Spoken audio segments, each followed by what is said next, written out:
of a storm with all these electric cars, and he said you'd have to find somebody with an internal combustion engine to get a lift out. Yeah. And she goes, well, there you go. They have like charging stations that are run by diesel like engines. Like, it's so ridiculous. One guy was trying. One guy's guy I know. His son was sold electric cars, and he wanted me trying to get me to buy one. And I said, well, it takes me 3 hours to get to my brother's down south, 3 hours and half a tank of petrol. He said, oh, well, they have these plug things. Anyway, it turned out if I bought an electric car, I'd have to check the map to see where I could recharge. It was taking 12 hours to recharge. So I would have had to stay overnight. It would have taken me about 3 days to go 200 miles. Wow. And then I've got to come back. Yeah. I'm only going for a weekend. It would take me a week either side to get there and back. Anyway. Come on in, folks. We see you out there. Chat's live. We're all live somewhat. Somewhat. We're halfway there. Still need a little bit more coffee. My system's waking up at least. So there's that. We're almost there. Almost alive. Here's the opening. We'll get underway. We got some Tarzan to look at. We're going to look at Jungle Tales of Tarzan by the great Burne Hogath. We'll be right back.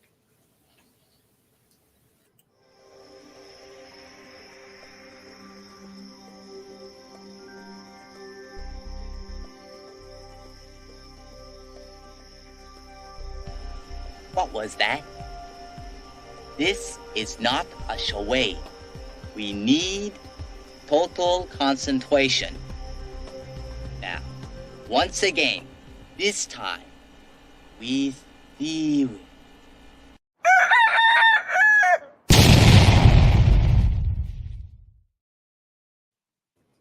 Good morning. Good morning. It's Comics by Night for the 25th of August, 2023. We will be looking at Burne Hogarth's Jungle Tales of Tarzan. Hope everybody's doing all right this morning.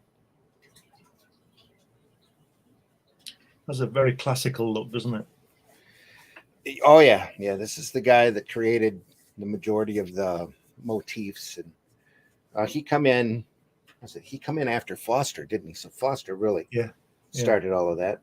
Yeah. But Burne really took it and made it his own. Did a Tarzan comic strip for many, many, many years. That's kind of what that looked like. That's taken from the color, isn't it? Yeah. I think there's a better version of one there. When were these books published, Randy, before we get into this? The books that we've got, I think, are 60s. The comic strip was back in the 30s, I believe. Yeah. What else did Hogarth tackle?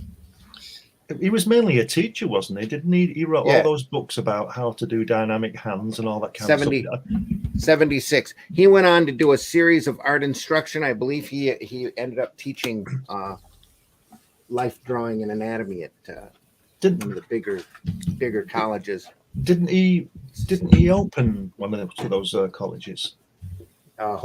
School of Drawing, he might have. Yeah, I think he did. Yeah. Look at that. Really should be better versed in who he is. I love his work. There's a book I saw recently speaking about instructionals and all that. Save the reference here somewhere. All the dynamic drawing books are his. He's influenced comics and illustration for many, many, many decades. Yeah, sorry, Wesley, go ahead.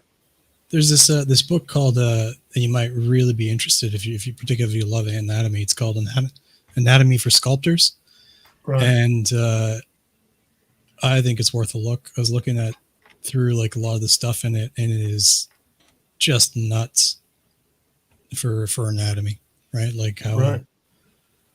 We'll check it out. What's it called? Anatomy for Sculptors. Anatomy for Sculptors. Right. They got a Twitter page. I'll just put the link in there for you. Okay, great. I'm going to pick up a copy myself because obvious reasons, but you couldn't. I don't think you could find a better resource. They have not only they have like bending, muscles and like motion, but like they specifically concentrate on how they move when they bend in a 3D environment, which is very useful for artists. So it's obviously it's a book, so it's clearly useful for people drawing stuff. There you go. That's an interesting little piece there on that dynamic figure drawing, where it says a new approach to drawing the moving figure in deep space and foreshortening. It's fantastic, isn't it? What a great way to put it. Yeah. But like I said, he's got a classical style. But I tell you what he reminds me of, not the style, but what he does. Will Eisner, because Will Eisner always seems to be a bit of a teacher to me. Yeah, he was. You see a lot of this. Whoops, hang on. Well, if people can't handle art, then see you later. Yeah, we're looking at this from an artistic standpoint here. Reminds me a lot like of that frame perspective book and how they set up the hip boxes. Yeah. Yep, very much so. Look at that middle set. Look at that center drawing there, where the head on the other page, where the head's where they just the different, like he's swiveling, moving, and his head's moving, isn't it? Look at that. It's fabulous, isn't it? That is great. It's a dynamic action. There's a lot of these poses that you'll see and used very regularly in comics. Really in a how-to instructional on proportions, anatomy in general. Oh, look at that hand. Yeah. Damn. I think he's a bit of a Da Vinci, isn't he? You know, Da Vinci. I don't think this guy went digging bodies up, but Da Vinci did all these studies, didn't he? Yeah. This kind of thing. We're gonna have to come back to this video and reference for many years. They still got that book on Amazon for sale? Say what? They still got that book for sale somewhere? Yeah, I'm pretty sure all of these books are still in print. That's the type of instructional book that's evergreen, or series, I should say. Dynamic. It's fabulous. Let's look under Hogarth, Hogarth. It'll pop up. Randy, I just am internally grateful that I get to be on your show and see the stuff that you have in your basement. Well, the cool thing, his light and shade is amazing, especially for mood. But he also does he's got a book on folds, wardrobe and folds. That's amazing as well. And those are tricky as hell.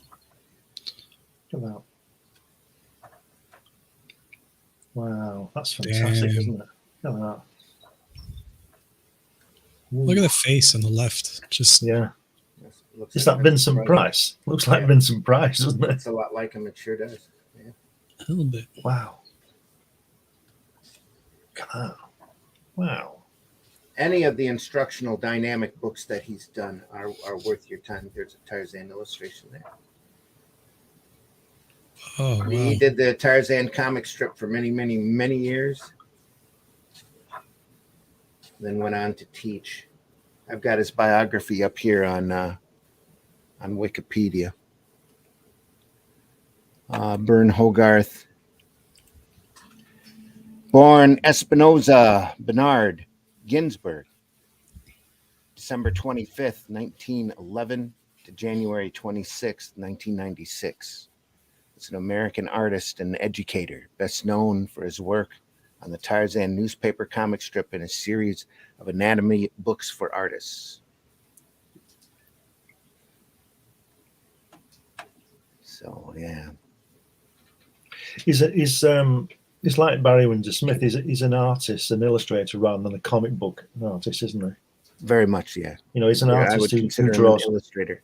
Yeah, he's an illustrator who draws comics rather than a comic book illustrator. Yeah. Now, after the Tarzan strip he was done with that and semi-retired, went into instructional. He sat down and did a couple of graphic novels of Tarzan. He was working on the original Tarzan of the Apes. Here, let me switch back to StreamYard here. Came out in hardbound. It's a great volume. Sorry that mine's been well loved. I've had this for decades. I believe it's 1976 is when it came out. And it's a beautiful book that shouldn't ever be out of print, but I believe it is at this point. where he went through and did a bit of instruction in the front. There's some good black and white strip work. Very much back then, very much like Foster. He took over after Foster. Foster left Tarzan and went on to do Prince Valiant. For many, just hold that page. Hold that page. Look at that. Body in motion. Yeah. Wow. I got a comment from HR. HR, glad you're here.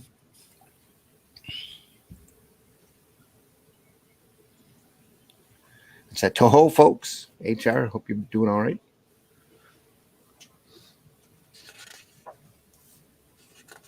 This book is great, but the other book is rarer because it had an incredibly low print run. It was a kind of a unicorn legend for a long time after this book was done. He went to work on number 2, and I don't think they printed it. They print it. Could you flip back one page? The work is copyrighted in 76, but I think this edition was printed a little later. No, it says first printing 1976 on the Jungle Tales book. But he went through and adapted the Edgar Rice Burroughs initial novel and then went on to do the Jungle Tales. Is that what you were looking at? Yeah, that's just cool. Yeah. I don't see a lot of that. But no. Especially not anymore. Yeah. Yeah. I think I might borrow something along that line for them to do. Yeah. The original book was in color. The second book that we've got here is in black and white. And that's really the book I wanted to look at today, but we can go through this too. It's very much set up like the original comic strip. I don't know what size he was working on, but the illustration work is undeniably masterful. I think they used to work twice up, didn't they? We covered this before, yeah. Didn't we? Yeah. You know, is it Hal Foster at his drawing board we showed? Yes. And there's that. The board is the paper is used as big as my bedroom window. You know. Mm-hmm. Yeah, very much so. It's probably 3 wide by 4 tall, 3 feet wide by 4 tall. Yeah, amazing. At minimal, yeah. If you ever get a chance to see that stuff in a museum setting, you definitely need to do it because you'll never forget it. No wonder it used to take him all week to do it. Yeah. And they used to have all week in order to work. Yeah. And then Kirby comes along and does 5 a day. Wow. That's a bit mean, that bottom right one with the axe, isn't it? Yeah. Yeah. Well, the comic books were always looked at as the substandard version of the comic strips. So Kirby, I'm sure, was looked at as just a machine or almost at a hack level. Yeah. For many, many, many years, just trying to get they were always trying to get a comic strip gig because it paid so much more. Yeah. Look at what it says there. It says most of them armed with boat hooks, hatchets, and crowbars. Could you imagine being in a fight with somebody with that kind of gear? Yeah. It'd be like you'd be fighting pirates. Yeah. That's about what they're doing. Yeah. Yeah. That'd be what do they call that? Up close and personal. Mm-hmm. Wow, that's scary. That's scary. If you can help it, I don't recommend being in a knife fight. Yeah.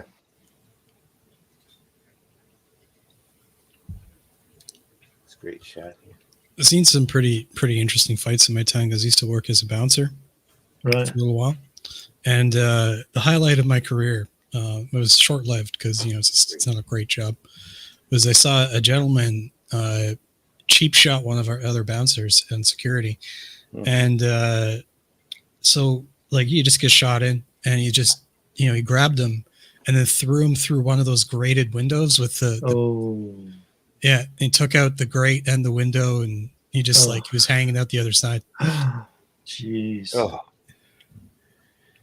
According to Wikipedia, after more than 20 years away from strip work, Hogarth returned to sequential art in 1972 with Tarzan of the Apes. Yeah, he was working in that art teaching, wasn't he? Yeah.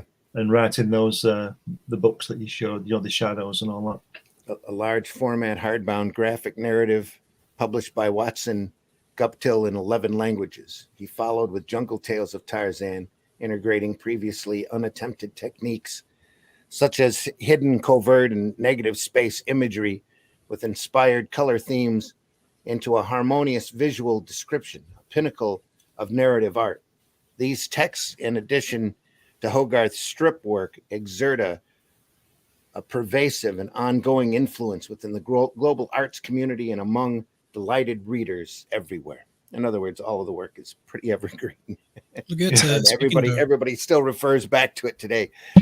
Energetic speeches were known for addressing any topic that was thrown at him with a lengthy string of ideas that could cover the French Revolution and the amusement parks by way of postmodernism and graffiti art, meandering through economics and globalization, only to return to an enlightened answer to the original question. In his teaching, he was known for a vigorous and surprising approach, which could include instructions such as, paint me this sound, a spider walking on the web. What is the music of that sound? Wow. Interesting. He received recognition for his work in the United States, including the National Cartoonist Society Advertising and Illustration Award in 1975, Magazine and Book Illustration Award in 1992, Special Features Award in 74, and dozens of awards internationally. He taught, wrote, created, and theorized lucidly and passionately into his last days. For decades, he was regularly invited to international events, frequently in a starring capacity. Shortly after attending the Angoulême International Comics Festival in 96, Hogarth returned to Paris, where he suffered heart failure, dying January 28th at the age of 84. He was inducted into the Will Eisner Hall of Fame in 2010. Wow. He's done a series of comic works.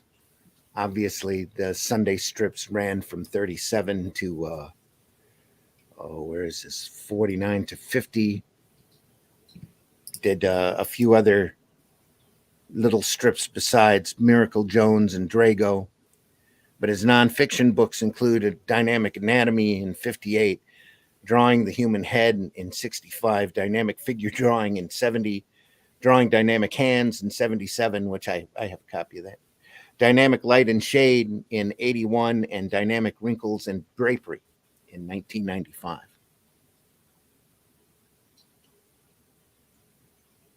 These are all adapted from the Rice Burroughs. These books, yeah, are all adapted right off of the novels. They're all like painted. Each panel's like a painting, isn't it? Look at I think it's watercolor, if I'm not mistaken, that he did this in pen, ink, and watercolor. HR's got another interesting comment there about a printing error or something with the Hogarth book. I got some old Hogarth's Tarzans. Must be a print error because it's full of green, reed, blue, and the vegetation. Quite psychedelic covers. Yeah, probably you've probably got a misprint there, especially if they did it in color. Some of this color, I think, is a little garish from the way it worked out. But it's just, when you see it in black and white, it's like looking at the Watchmen books that we were looking at before. Yeah. It just, having it in stark black and white, just you see all of the detail, and it's twice as impressive as seeing it in color. I like the way he leaves the blank spaces for the text. Yeah. It's all done in mind, isn't it? It's all hand lettered as well. Little outline there. Yeah, it looks. I guess it will be, won't it, from that time? Yep. The white background too is very interesting. How the grounds and spaces and everything is all whited out and doesn't have a lot of color with it. It's like I remember posting this. Glenn, I'm sure you've heard of it, like the Warhammer 40,000 stuff, the like war game miniatures and stuff. Yeah. Yes, I've heard those. Yeah. Yeah. So I posted a picture of those one day online, and it got it was just the army set up with a couple pieces of terrain on a back in the day when I was younger, on a white completely white board with like a brown backing. So most of what you saw was like white and stuff like that. And the contrast of that color, I guess, caught people's attention. And with the white background and the colorful miniatures with like the little bits of terrain and looks similar to how these pages are set up, and then got like 74,000 likes or something like that in like a matter of hours on the on Imgur, right? Brilliant. Nice full page. He was able to let the artwork breathe here. Look at that. It's quite a heavy line, isn't it? Yeah. Oh, wait until you see the Jungle Tales stuff without the color. It's unbelievable. You just sit there all day and drool. Yeah. Truly a master at illustration. That's why he taught it for so many decades. Did all the instructional books. I wonder why he did it like this with didn't fill everything in. Saved money. Money and time, probably, in order to let the white pop through. Is that what you're saying? Yeah. No, it's for the text, so you can read the text. It's a lot of that's for the text area, yeah. But he still wrote over top of that. He framed everything with a color. Yeah. Most of the time. Here he didn't. You don't see anything like that. No. Oh, no. This is and to me, this is just classic work. This is the kind of stuff you go back to every couple of years just to catch more, you know. Yeah. Learn so much more from the structure and from his dynamics. It's like we're saying about all these, most of these people would talk about like Gibbons and Kirby and all the Colin and all the greats. Yeah. You can spend hours looking at one picture, can't you? Yeah. One panel and just spend all day looking at it, and you learn so much. Like the vegetation in this. Well, just imagine this is the type of stuff that they would get every Sunday morning that the kids would go through. Hogarth's Prince Valiant, or not Prince Valiant, but Foster's Prince Valiant, and Hogarth's Tarzan, and Raymond's Flash Gordon. Just some unbelievable artwork here. There's a great American word. Is it Kerchak? He's called Kerchak himself. Slunk stealthily. Slunk. That's not an English word. Slunk. No. It's like snook. Is that what the English equivalent is? No. I'm just saying the correct way would we say he sneaked into the room. Well, Americans. Yeah, but that's a past tense word for slink. Okay. It's like a slinky. Okay. Slunk isn't English. It's not slinked. It's slunk. What is he slunked? You use a different word. You don't make one up to fit. It's like we're not even speaking the same language. We don't do it. What did they say? Separated by a common language. Jeez. It's great. This is why I like Canada so much. And they're French. Well, this is the dialogue on this is probably taken right out of the book too. I mean, it reads like the book as I remember it. It's been a while since I've read it. Here's another one: slung shot, slunk, and slunk skin. There you go. Well, the good thing about language is that it changes all the time, so it's all good. I'm just having a laugh. That's what happens with the projectile after it's been shot from a slingshot. It's been slungshot. So slungshot, noun, a striking weapon consisting of a small mass of metal or stone fixed on a flexible handle or strap. Right. That's a slingshot. Okay. Yeah. Slingshot. Potato. Potato. Yeah. Look at that ape there. He's never going to get down that chimney, is he? No. He's still in it. He got stuck. I can't get out. Look at that. Wow. I like the reds he uses on the vegetation. Yeah. I'd never do this. I'd never use that kind of stuff. It looks like a beetroot type of thing and all that kind of stuff going on. It's great.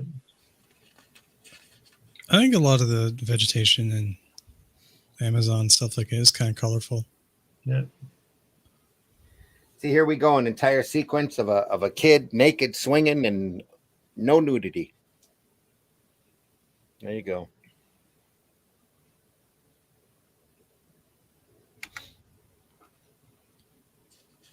I know that, I was talking about Lau before, Kevin Lau or whatever. His work is reminiscent of this kind of Hogarthian action sequences. Yeah. Yeah. Look at that top left panel there, where you can see the different where his legs and arms and the different positions. Where he's really moving up there, isn't he? Yeah.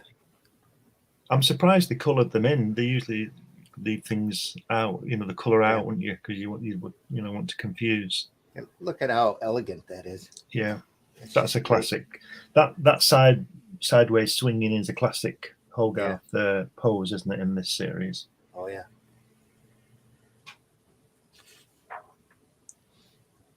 Wow, look at that. Also classic illustration. Look at that. Can't go wrong with this stuff. Mm-hmm. Wow. I love the way he does the curves, like on that the lioness on that bottom right panel, where the curve of the panel is, the animal is curved with the curve, if you understand what I mean. It's got a flow to it, like yeah. And then again above it as well, the way that we see the tiger, the lion at the top, and you look, she's looking, and you look down and you see them drinking. It's just great. It's wonderful.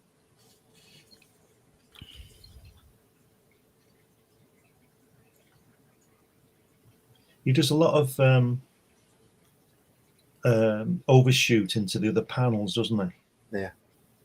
You could imagine there were 4 lionesses there, right?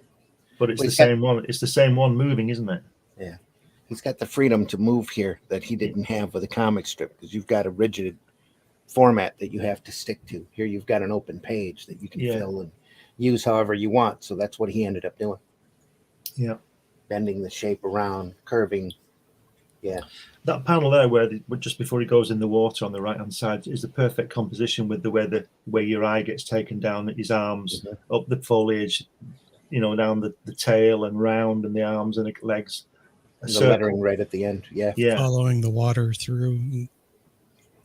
Yeah, it's great, isn't it? You don't get any more obvious solid Z pattern. Left to right, up to down here, and you see right there. And that composition on that page, is phenomenal.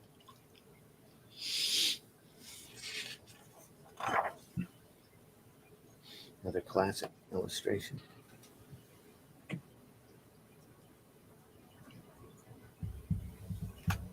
So it's a graphic novel before the term was invented. Yeah. Illustrated novel. See what they call it. Wasn't it Will Eisner who coined that? He's attributed to it, and everybody wants to argue over that fact. Oh, well. You never hear of anybody arguing about anything these days, do you? Oh, yeah. I think he started using that term with a contract with God, because he saw that as a novel work. Which we're going to have to go through that, aren't we? We didn't do contract with God, did we? No, when we haven't. I think we barely scratched the surface of Eisner. We showed off some spirit stuff. That's about it. There's so much of that material. I was looking at Heart of the Storm a couple days ago. Yeah, and how wonderful that book is. Do you know? Sorry, go ahead. We talked before about fighting the pirates, but you imagine fighting, a gorilla. Bull apes, yeah. Not fun at all. What do you do with that? They're like muscles. You shoot them. That's why we invented rifles to shoot them. Yeah. We fling a pellet of lead into them as quickly as possible and as deeply as possible. Do you know what the greatest, the best thing I'm getting from these is his composition. Yeah. If anybody needs to learn about composition, I would say look at this work, because everything is there. The whole thing is there. Apart from the great drawing, but just the composition. Again, you can't help but see it right there. That guides your eye right along. And it's also a masterclass of keeping one's modesty, isn't it? Yeah. And how you can show a guy which is good because nudity, and or you can show a guy naked, but you don't have to do nudity. Yeah, it's all strategically done. You get a little ass every once in a while, but nobody wants to see the rest.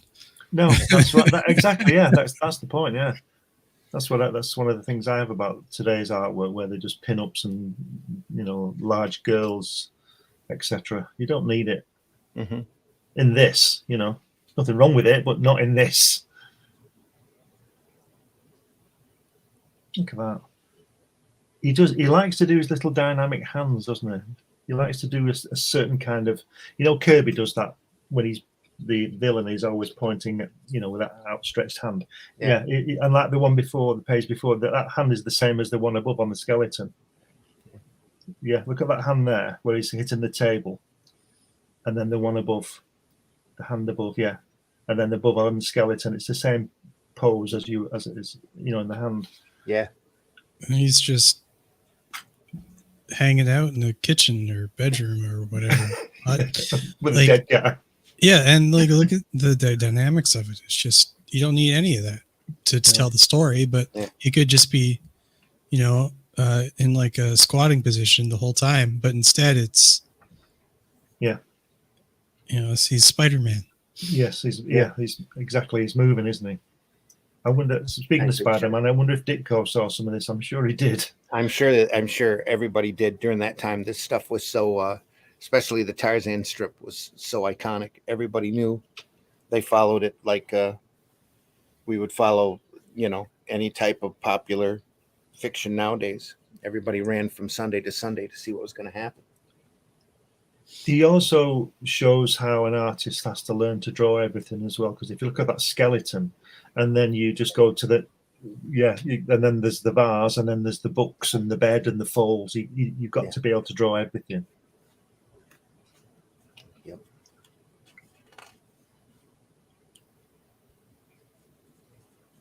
It's like one classic shot after the next in this book. Yeah. It's great stuff between the leg shot here. Yeah. He's found that knife and now he's going to use it. It's this bull ape. Was it Karnak? I think something like that. It's been bothering him ever since he was a kid. So he stabs him. Yeah, had enough of it.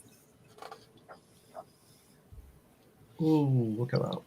Oh, look at that. Oh my God. Well, it's the end of that ape, I guess. Killed him, yeah.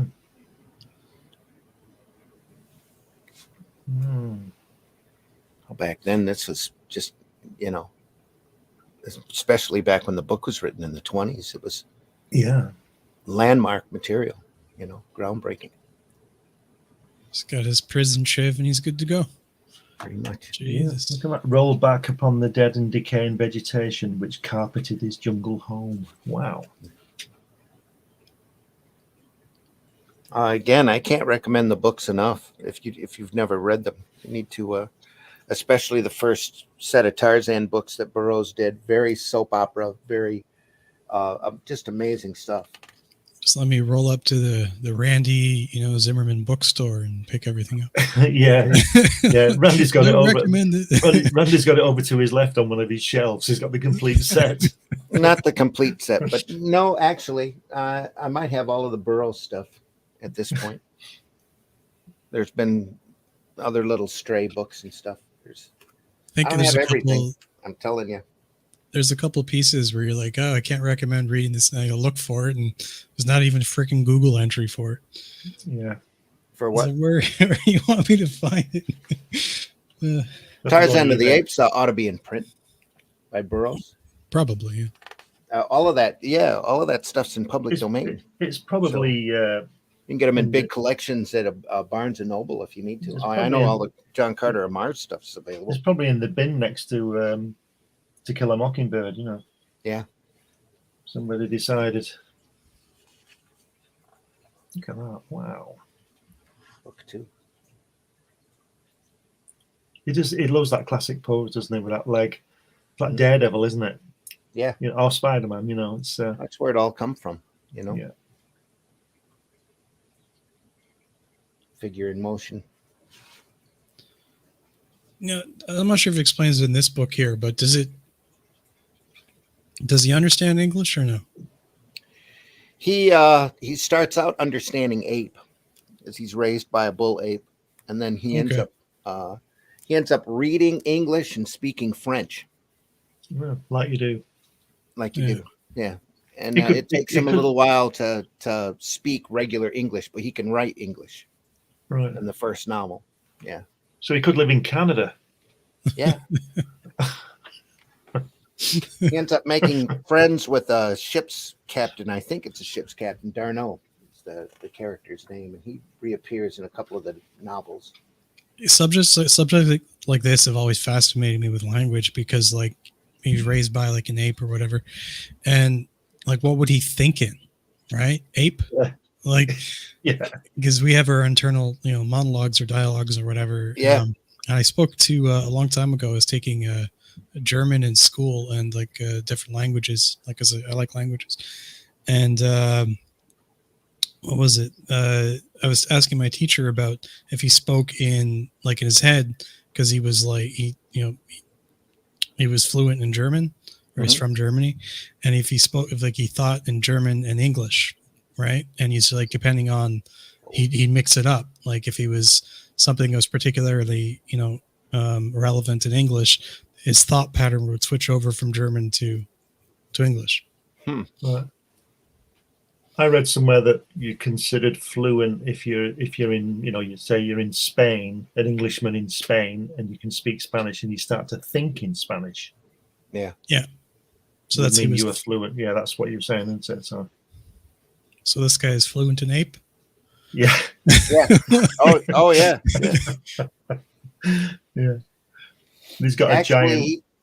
He turns out to be super intelligent. He ends up speaking a number of different languages. Well, yeah. I mean, like he's learning English from a book. Yeah. Like he's never he's learning to write in English. He ends up leaving a note on the cabin door for the Fosters. Jeez. Once he sees that they've come in. He likes to lie and squat in awkward positions that would really. He's still in ape poses here. Yeah. He squatted down. I like the giant chili in that basket on the left. I wonder if this would be like possible. Like you could decipher. Like who was that deaf dumb? Oh, I can never remember her name. The deaf dumb and blind person. Yeah. Was it Frank? Anne Frank? No. Helen Keller. Helen Keller. Yeah. Yeah. Anne Frank was the girl in Holland, wasn't she? Yeah. I always get those two mixed up. And Frank wrote a diary. Yeah. Yeah. Helen Keller. Yeah. She was. That was amazing, wasn't it? That story. Put the word and the motion together with the physicality of it. All she had was her touch. Yeah. Here he is reading, figures out words, what means what. He's clever, isn't he? Super intelligent. That's how he was able to survive. That's the big point of the book, is man over nature. Well, allegedly we have a biological predisposition to languages or something. I remember studying or reading once that we just naturally pick it up. Yeah. It's just communication, isn't it? Yeah. Everybody understands a rock on the head.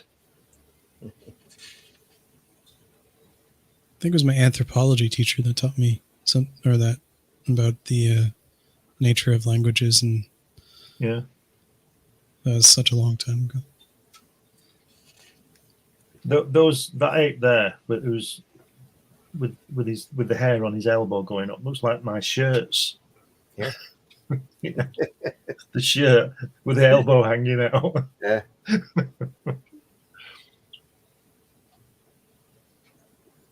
Oh, Kerchak is his friend, isn't it? Kerchak. Yeah. Yeah. I don't remember the initial bad guy, but he bullies him most of his childhood. Is it Belugi, the guy he just killed or something? That could be right. Yeah. Sounds right. Look at that running upside down look on that. How good is that? Yeah. Wow. Yeah, look at that. Not just that, but the perspective shot. Yeah, it's Up and incredible. over. Just Is he upside down There's or is he so much sideways? I think he's just sideways, but it looks he's like he's sideways. upside down. You're looking above him, aren't you? Down, so it's he's high above the other one. It's it's just crazy, isn't it? Kind of like, sort of like a snowboarder or a skateboarder or something going up. Very much so. Yep. That's why you saw a lot of that in the Disney Tarzan movie. Looked like he was skateboarding most of the time. It was actually pretty Sliding on cool. the slime of the branches. Just anyway, don't get me started. I always thought that was cool. Yeah, I know you guys didn't like it, Tarzan? Depending, because I had read the book before I went to see the movie, and that wasn't anywhere near the book. So I know the closest thing, but getting Tarzan on film is way separated from the written work or even the comic book work. It's my biggest exposure to Tarzan was Ron Eli.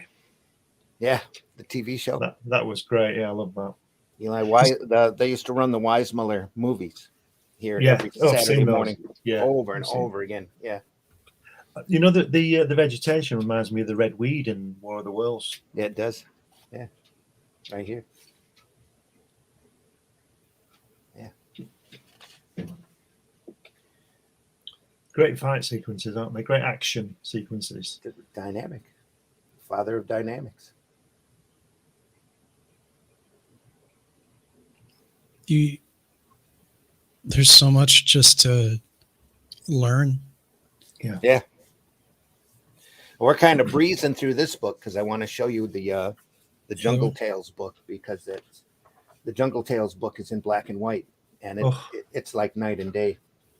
That pose there immediately remind me of Wally Wood's Thunder Agents. Yeah. That pose. No. And what did Wally say? If you can't draw it, steal it or something. Yeah. Well, those guys all grew up on this. Yeah. On Hogarth's Tarzan, and like I said, Foster's Valiant, and Raymond's Flash Gordon. Every Sunday, they didn't have TV sets back then. Theater cost a dime, and even that wasn't the same as catching it in the comic strips. That's why they ended up selling millions and millions of this stuff when it was out. Ooh, look at that! Wow. That's a serious bit of wind, isn't it? Wow. Sunlight. Is it wind? Yeah, it's wind. It's a storm. Wow.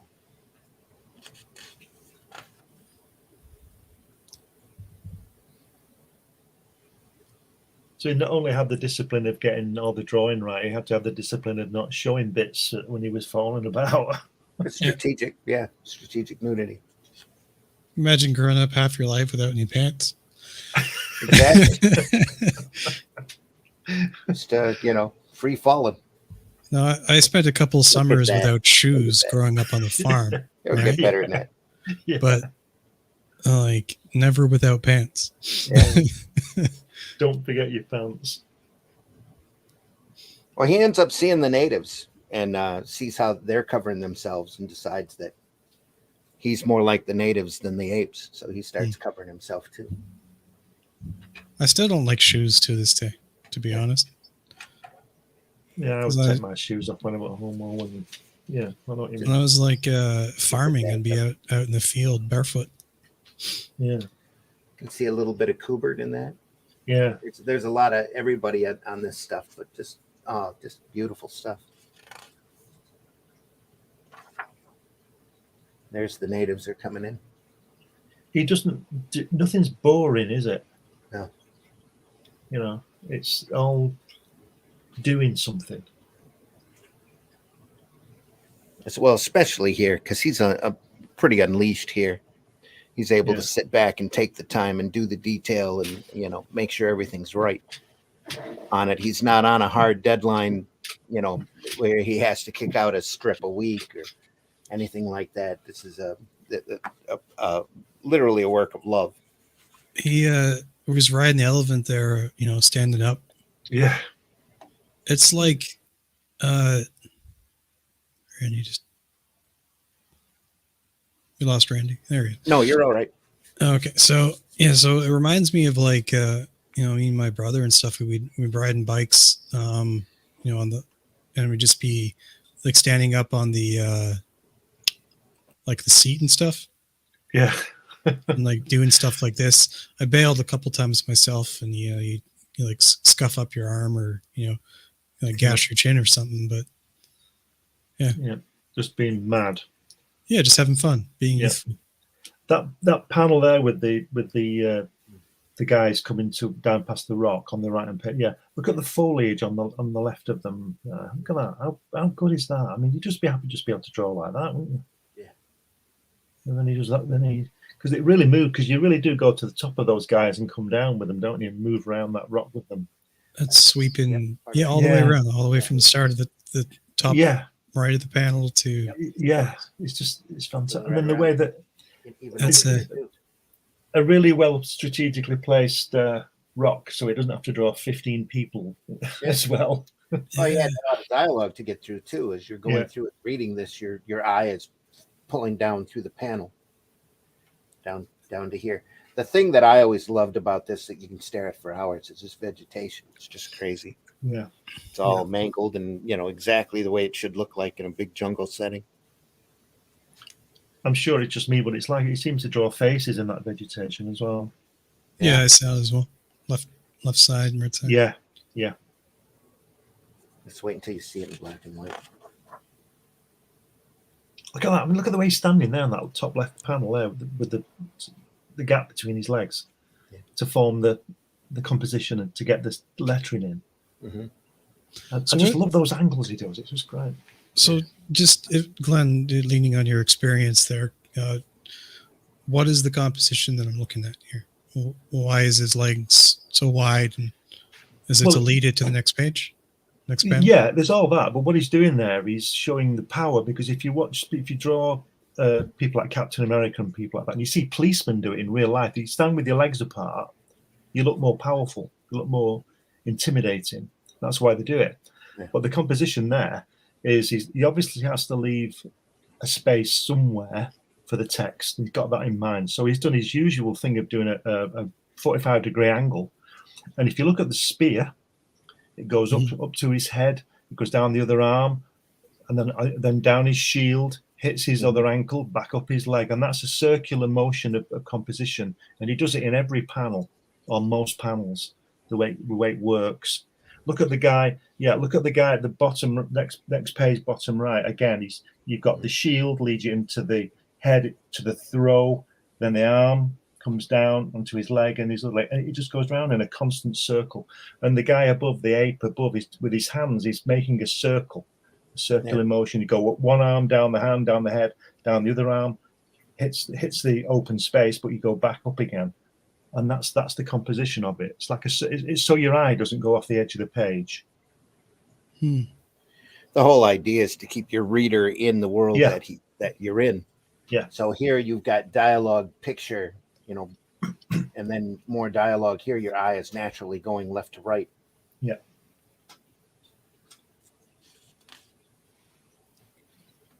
Kirby does it a lot in his covers when he has people like Nick Fury, and he'll have him facing several Hydra agents, all with weapons, all pointing at him. You only see the weapons, don't you, Randy? And what it does, it keeps your eye going off the page, and it frames Fury. And he does it with other characters as well, but he does a lot of that. When he does it in war comics, he does a lot of things where the guns are all pointed to the center of the page to keep your eye at the center, stop it going off the page. The native kills his best friend, throws him in Oh, the grave. No. Oops. Oh, no, that wasn't a good idea. That wasn't a good idea. Right, lads, we're going to get him. Look at that, the way he's sweeping up there, landing on that branch on that bottom left. Look at that. How good is that? Classic here. Yeah. Fantastic. wonderful. Look at those trees at the top there, the way he's just left them open. Yeah. Yep. I must say, I do that. Not need the details not needed, and in fact would distract from the main figure here. Exactly, yeah. So yeah, outline. A little bit of contrasting color. A little, just enough of a graduated tone here to pop it back, keep it back. Each panel is literally a work of art, isn't it? Oh yeah, it's an illustration, absolutely. Yeah. Look at here, it frames the lettering. Yep. And puts it right in the middle of the action. And again, Whiskey, if you look at that bottom panel there that Randy was just talking about, Yeah. the vegetation doesn't let your eye go off the bottom right hand of the panel. Yeah. And it sends you back to the guy with the fire. Yep. And then round, you come round again, down the arm, across the shoulders, down the arm, down the vine, and then back to that vegetation, back to the guy again. And it's a circle all the time. Yeah. Little devices that the comic artist should learn is the bottom right thing to stop your eyes slipping off. That's why that vegetation is there. Mm. This is part of the entertainment, keeping you in the world. Yeah. This is why you have to learn to draw everything, because you can use all these little devices to do things like that. Right. Yeah. Very much appreciated, gentlemen. Thank you so much. What a bore here. Look at the way he's attacking that. Isn't it fantastic? Yeah. He's like a Spider-Man, isn't he, attacking it? It's absolutely brilliant. Yeah. Looks a bit of an angry little boar, doesn't he? Mind you, he knows what's going to happen. Wow.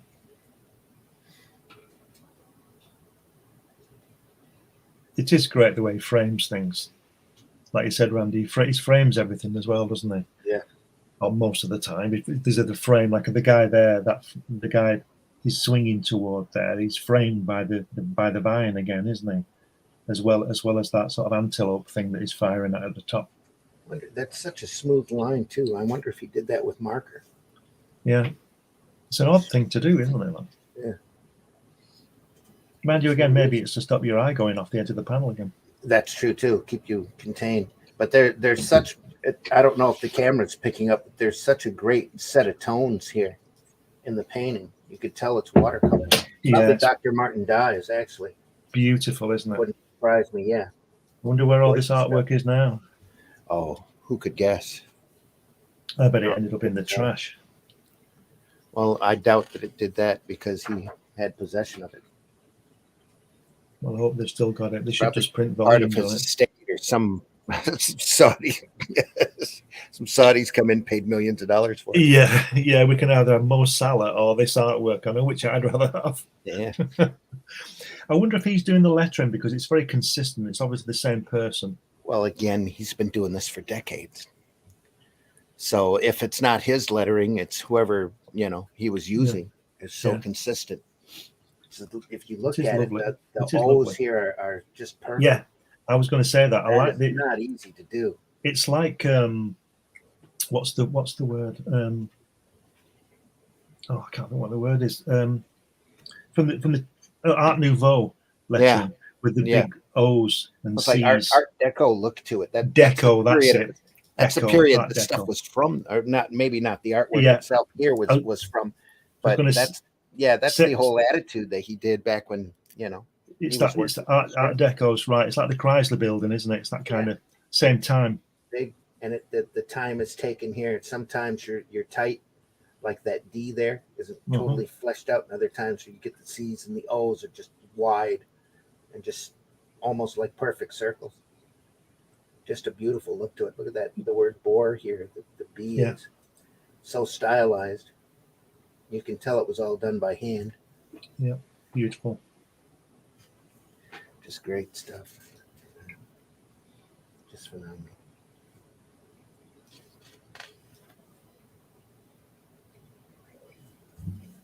Look at that. Everything he does is with purpose. He's just framed all that mountain of text And it just looks gorgeous, doesn't it? I do like his vine though, red weed. Yeah. I've got War of the Worlds in my head. The red succumb to the red weed. And he's also clever the way he knows what he's doing, like on that panel there where Tarzan's upside down. With the white, he uses the white, the negative space, to make him stand out from the rest of the guys down in the village, because they're not as important. Fantastic.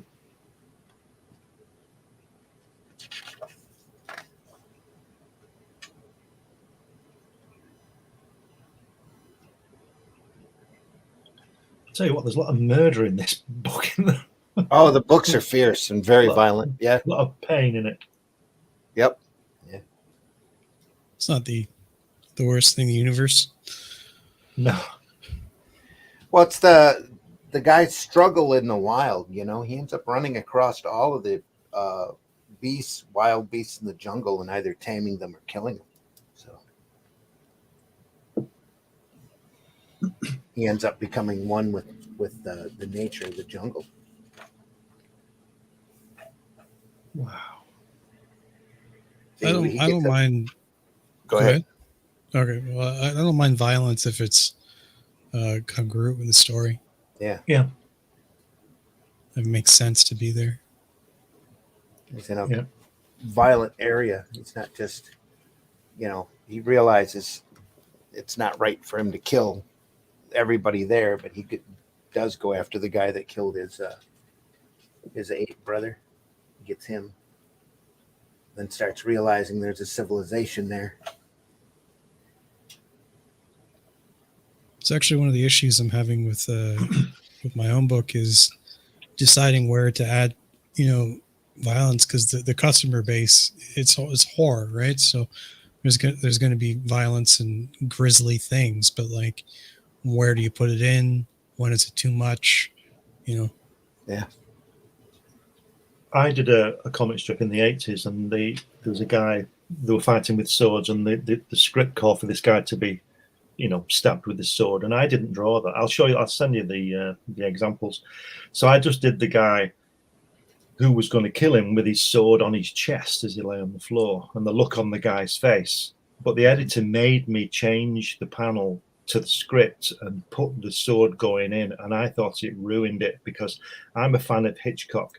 And it's not about violence and even action. It's about suspense, and to me, it's about you show what's going to happen a lot of the time, rather than what is. Because you don't need to see that sword. Like in Psycho, you never see the knife going Janet Leigh in the shower.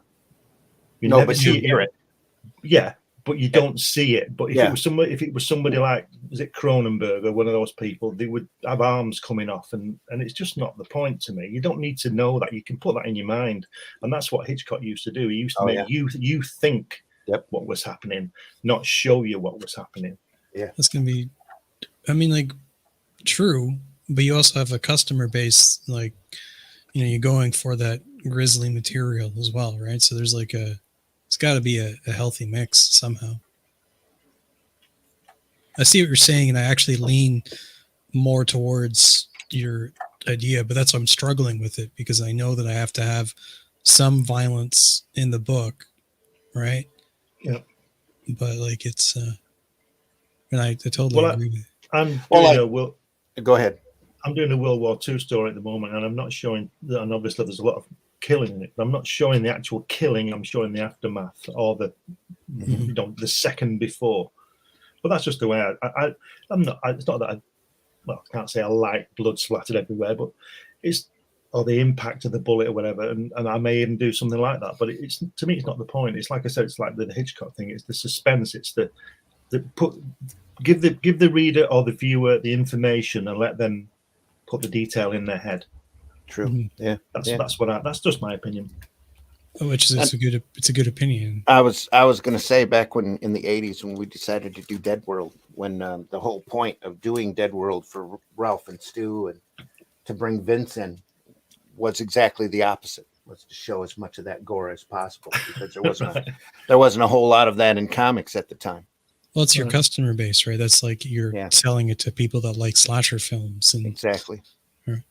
So you had to have the zombies chewing on people, that kind of stuff. which I That's have the to whole do. purpose of the book, where you get into like a lot of the Walking Dead. I think is boring because they're on this horribly violent world and they're trying to bring civilization back to it, but all they want to do most of the time is stand around and talk. You know, So Glenn, how would you do that? Like, you need to have a scene where depicting a zombie munching on somebody's head. Well, I wouldn't have him actually munching. I'd have him with the head in his hands or whatever when he was about to. I wouldn't actually show his teeth around the top of the guy's head because you don't need to, in my opinion. Because I think it's a discipline thing. How can you tell the story? For me, by implying rather than showing. That's the way I look at it. Well, how do you feel about works like Night of the Living Dead, and like all the zombie stuff they have? I don't always have to see. I don't particularly go for zombie films. It's not because I'm bothered about the gore. I just don't like I just don't think it's. I don't know. I just don't like zombies. Fair enough. So it's hard to find a good zombie movie anymore. Anyway, unless you go in expecting the gore. Yeah, exactly. So I don't need to see the gore. I'm not scared of it or anything like that, but I just don't need to see it. So I'm thinking, well, if it's a zombie film, there's going to be what you're depicting, and I just don't want to see it, basically.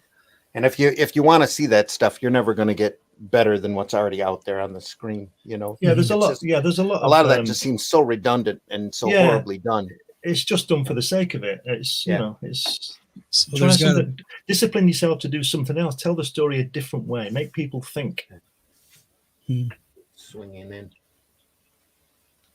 I'll give that some very classic pose here. Yeah, Whiskey, I don't think you can get away from doing a zombie story and not showing some kind of awful situation, but don't do it every page and every 4 pages. Just make it a big thing. Yeah. There is such a thing as too much of a good thing. Yeah. So and you do get desensitized on works like that after a while. There's only so much gore that you can show that's horrific before you go, oh yeah, more. It's like working in an emergency room. It's like working in the middle of a war. I'll just say this: nobody likes naked women more than I do. But when you watch an American film or an English film, the nudity is handled differently than it is in a French film. In a French film or Italian film, depending on the kind of film, right. The girl or the man getting out of bed in France and Italy with nothing on is just like a normal thing. But over here, it's highlighted and there's like suspenseful music or something. And it's going to get. We're going to see this girl's chest. Well, in France, you just see it. It's like it's nothing, and I like that approach.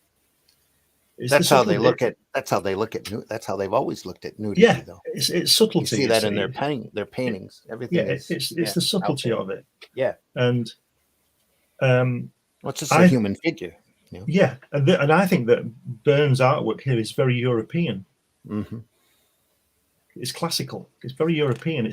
I don't see this as American. I know he is American, but this is a very classical European style. It's just classical work in general. But you know what I mean by classical. I don't mean it is a classic, but I'm talking about classical stuff like Michelangelo and that kind of thing. Oh yeah. This is that kind of approach. Yeah. And this is why it's so good. Mm-hmm. Yeah.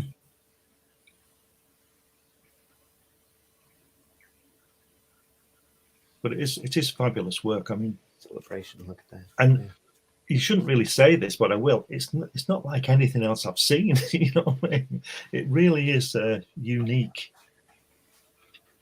The style and the layout and everything. It's just wonderful stuff. Yeah, I'm not sure if there's any of this available on Amazon. I imagine eBay's got it. There are people selling this book all the time over there. I haven't looked lately. See what I can find under Hogath Tarzan on Amazon and see if there's anything. There's usually a strip reprint or two. Yeah. You know, Randy, you were talking about these O's in the lettering. Huh? And you're dead right. I mean, if you just look at the O's, there's such a lot going on to draw that O or that C in this text, that you think that, like if you look at any other words, it's almost, it's in condensed, isn't it? Except for the O's. And it takes a lot of effort, like you said, to get those O's as perfect as that. Oh, it's somebody who's done thousands and thousands of pages of lettering. It's just beautiful, isn't it? That's what that is. Yeah, you can't help but see it. This is somebody who's a calligrapher. Yeah, and has that down. I hope it's Burne who's done it. Wouldn't that be great? I am next to positive this is all him. Because it just shows you his talent a bit more, Original text by Burroughs, adapted by someone, introduction by Maurice Horn, but it's all him. Original text. It's all Burne. I'm pretty sure he didn't have, but that was part of the joy, like what you were saying. He's doing a work here. Yeah. So he's doing it all himself. This is literally an act of labor of love. I wonder how long it took him to finish it. I have no idea. They have a Kindle of it available for $14.99, and there's a listing for the hardback on Amazon, but there's no pricing, which means nobody currently has it for sale. Right. Some of the strips are available for $33-40. There's a volume 5 there. It's a hardcover for $34. And any of these Tarzan books would be worth your time. Yeah. Hogarth. No, there's a lot of stuff that's out of print. So he's not really a character that a lot of modern people pay much attention to anymore.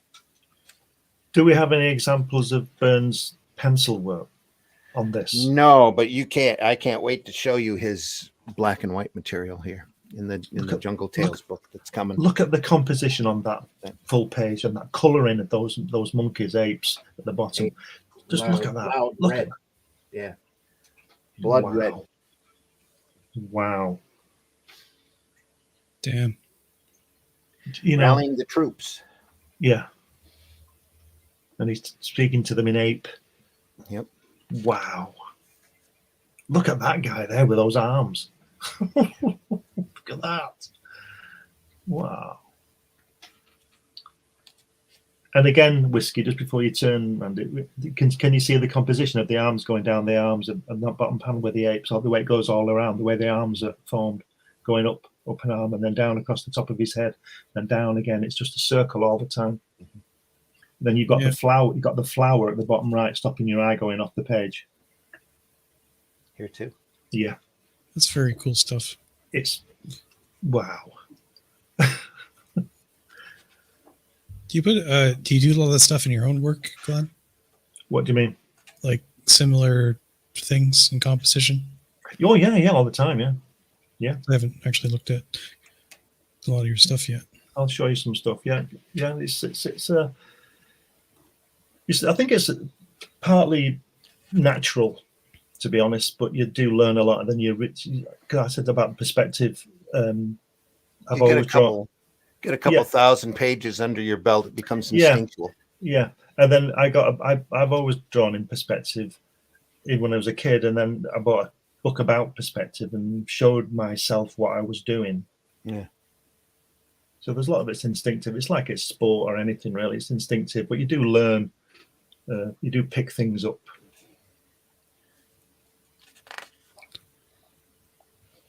There's again a circle again. Look, he's just throwing those guys around. Sorry, go on. What you saying? Once I get this book out of the way, I'm going to spend a good solid year drawing every day. Yeah.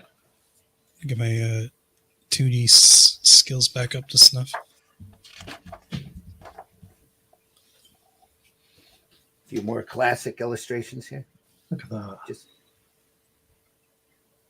having the one off with the big bad. Look at the way he's used the red of the vegetation to frame that bottom panel. How good is that? Yeah. It's a bit orange on the top, and then it suddenly goes deadly with the red. Yeah. It changes the mood. Oh, from here to here? Yeah. You know, the top panel's in orange where they're just going to each other. Then the bottom panel is actually stabbing him and it's gone red.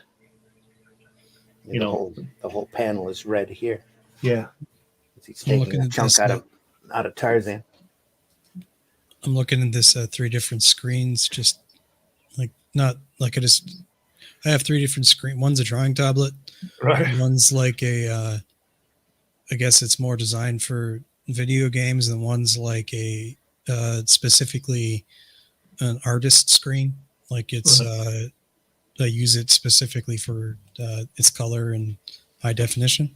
So I just switched the page over to the 3 different screens to see how the red looked. Right.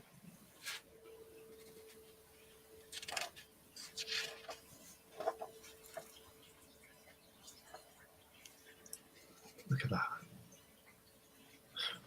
But you can't not look at it. It's just yeah, exactly. It's incredible. I mean, on that bottom panel there on the left, that vegetation looks like it's going to join the fight, doesn't it? It's like kind of spidery thing coming towards him. Yep. Wow. You can't beat this stuff. No, this is classic stuff, isn't it?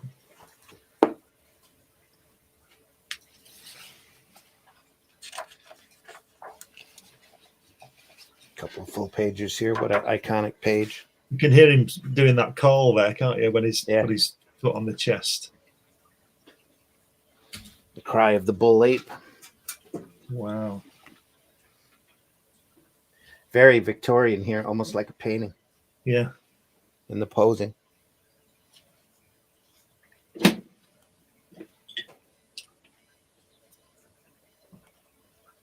I bet it took longer, rendering the vegetation than he did the figures.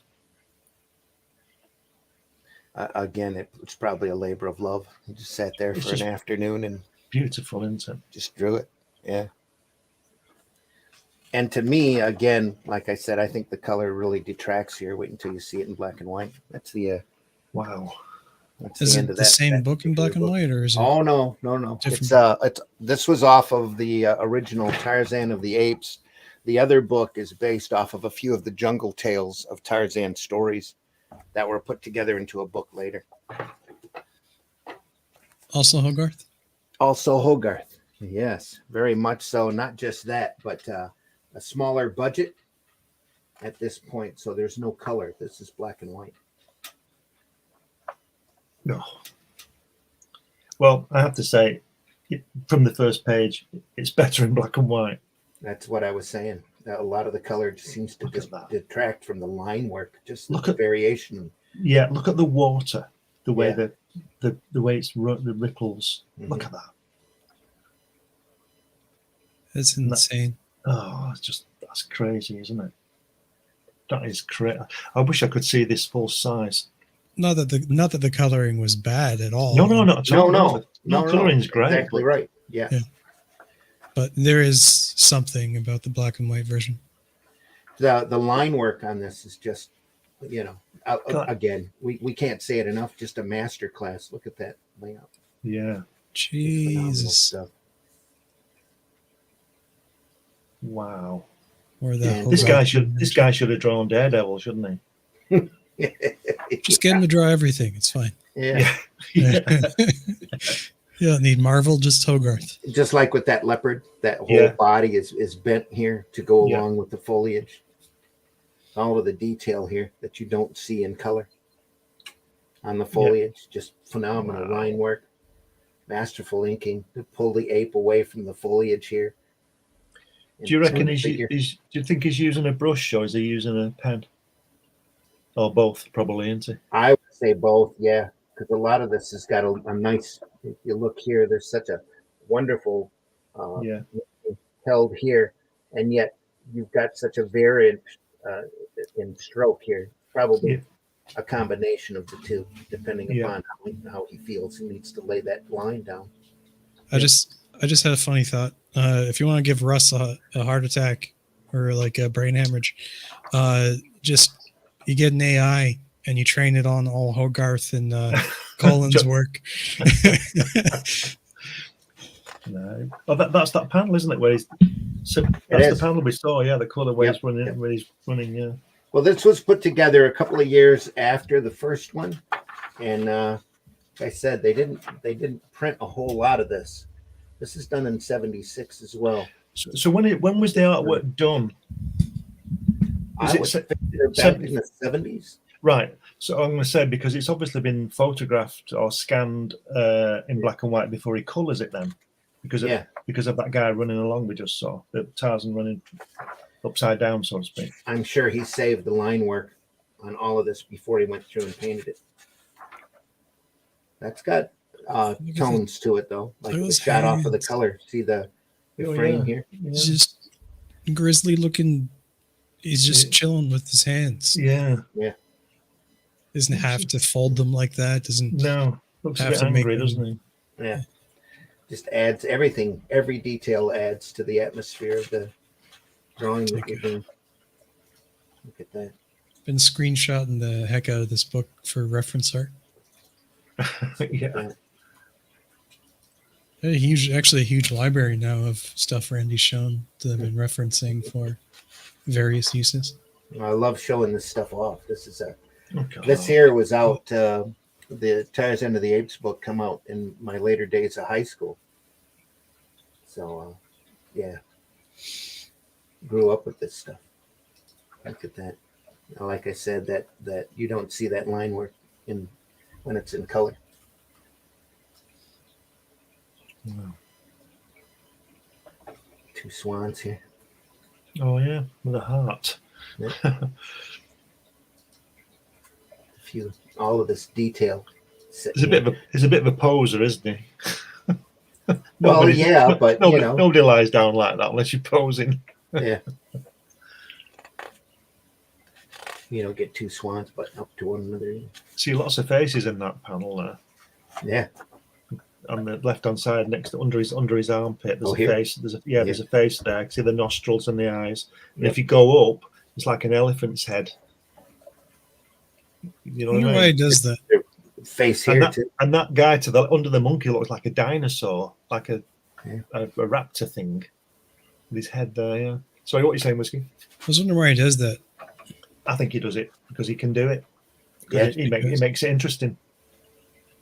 It's creepy looking, but it's like, but why? Like, why not? Well, if you look under the owl, you'll see a face and an arm. Oh, I get it. An arm coming towards you under the owl. I understand. I understand why he does it now, because the forest in itself is alive. Yeah, it's alive. Yeah, very much so. And he makes it interesting for himself to draw. Like the two swans there making the heart. And it's not just one face. You can put these shapes together. Like where the owl is, you could easily be two set of eyes and an open mouth with the owl hanging out. And that's right. Yeah. Or if you look to the left of it, there's a horse-looking shape. Yes. Yes. In the same eye socket. That's just fantastic. This is what we were saying before. You could spend about 14 years looking at one panel, couldn't you? That's why I come back to it every couple of years or so and just sit there and marvel over it. Yeah. Those look at the bottom of the owl, right? Yeah. Trace the roots going down. Yeah. Right. It looks like a face and an arm reaching out. Yeah, that's what I just said. Yeah. It's hands. Coming towards you. Yep. Almost looks like an animal here. Yeah, like a dog walking. Yeah. Yep. Yep. I think we're all suddenly going to have Hogath vegetation in our comic strips now. It's definitely a combination of brush and pen because you can see the delicate line work here on the feathering, and that's just beautiful. See, I've always thought and found that the two of the most difficult things to draw are water, running water, and fire. Yeah. But look how that water runs over those rocks. Mm-hmm. It's moving, isn't it? Yep. At the pool, Tarzan drank its fill and lay stretched out in the shade. I love the way he always draws the apes and his little pals in the background, you know, with him, but not with him. Yeah, right. Around him. Around him, yeah. Another classic illustration. Come on. That could be misconstrued, couldn't it? Just getting taken to school, gentlemen. Yeah. It's a little bit more harshly shot. I think he might have colored this. And they shot it off. There's a lot of gray tone work here. Yeah. Looks like they might have shot it off of a color illustration. I think they've done that with them all, haven't they? With some of them, yeah. Like framed again too up here. Yeah. You can see. Yeah. So it's probably there's probably a color version of this page somewhere. We've seen that color page on the previous one. Was it there? Yeah, I remember that the ladder at the bottom and going up to where he's sitting on the tree. But yeah, I remember that. I get some of his charcoal work here. Wow, come out. Beethoven. Wow. Charcoal. Oh.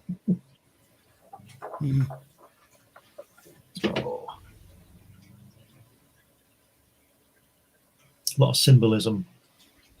Mm-hmm. Like the classic artist used a lot of symbolism. Yeah.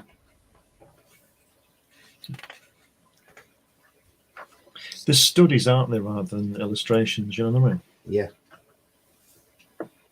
Tarzan's first love.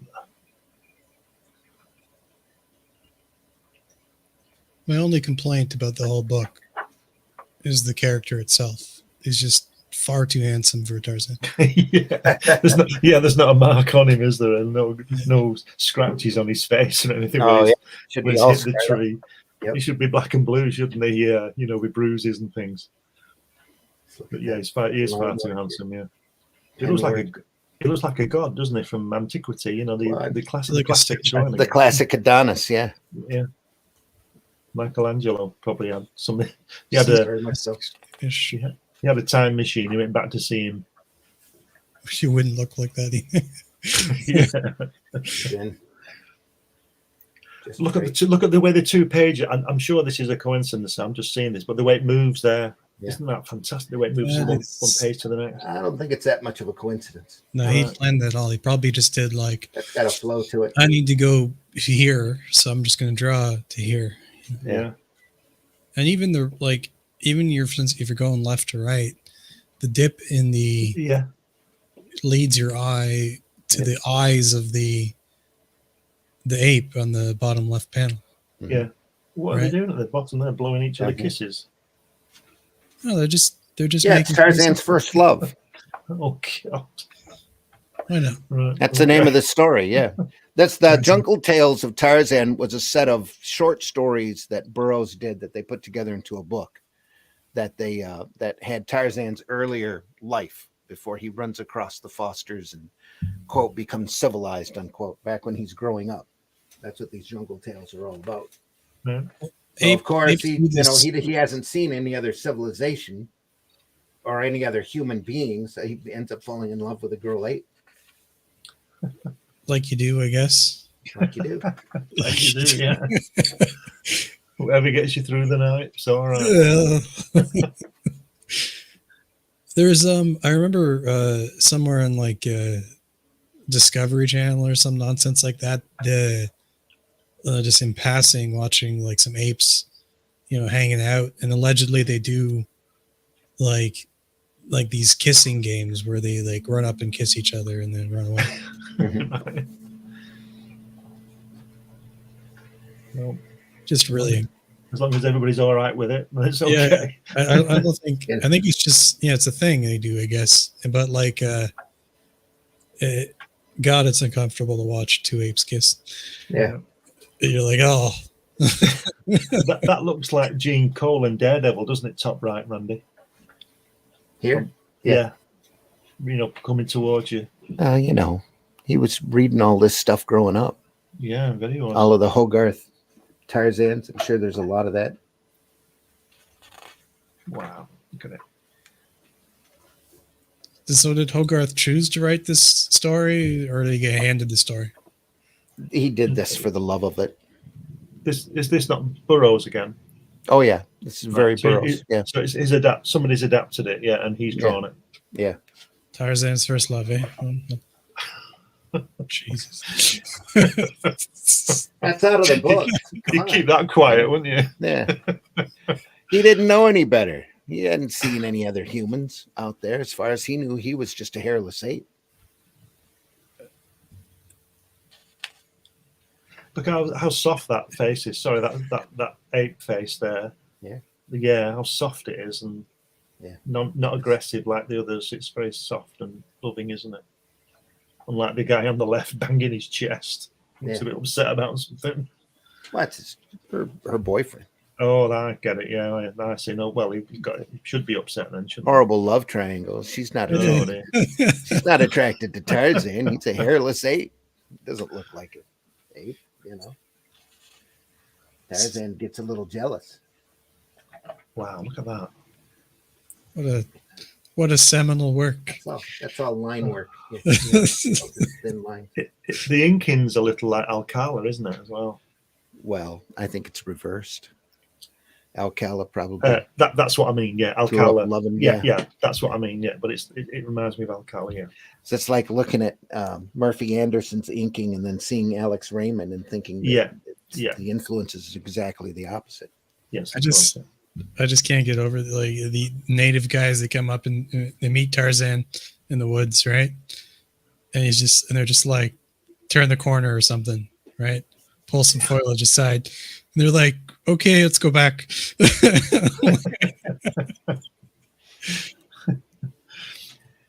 Well, there's also the racism of the day, because Tarzan looks at the natives initially as being lower than the apes. Well, look at that. There it says he's dreaming of Tika, and it says there, laughing and talking like young black men and women. What does that mean? What the hell does that mean? Like probably taken right from the text. Probably. Of the time, yeah. You have to remember this is mid to late 20s. Yeah. It's a whole different attitude, and serious lack of cultural empathy at this point.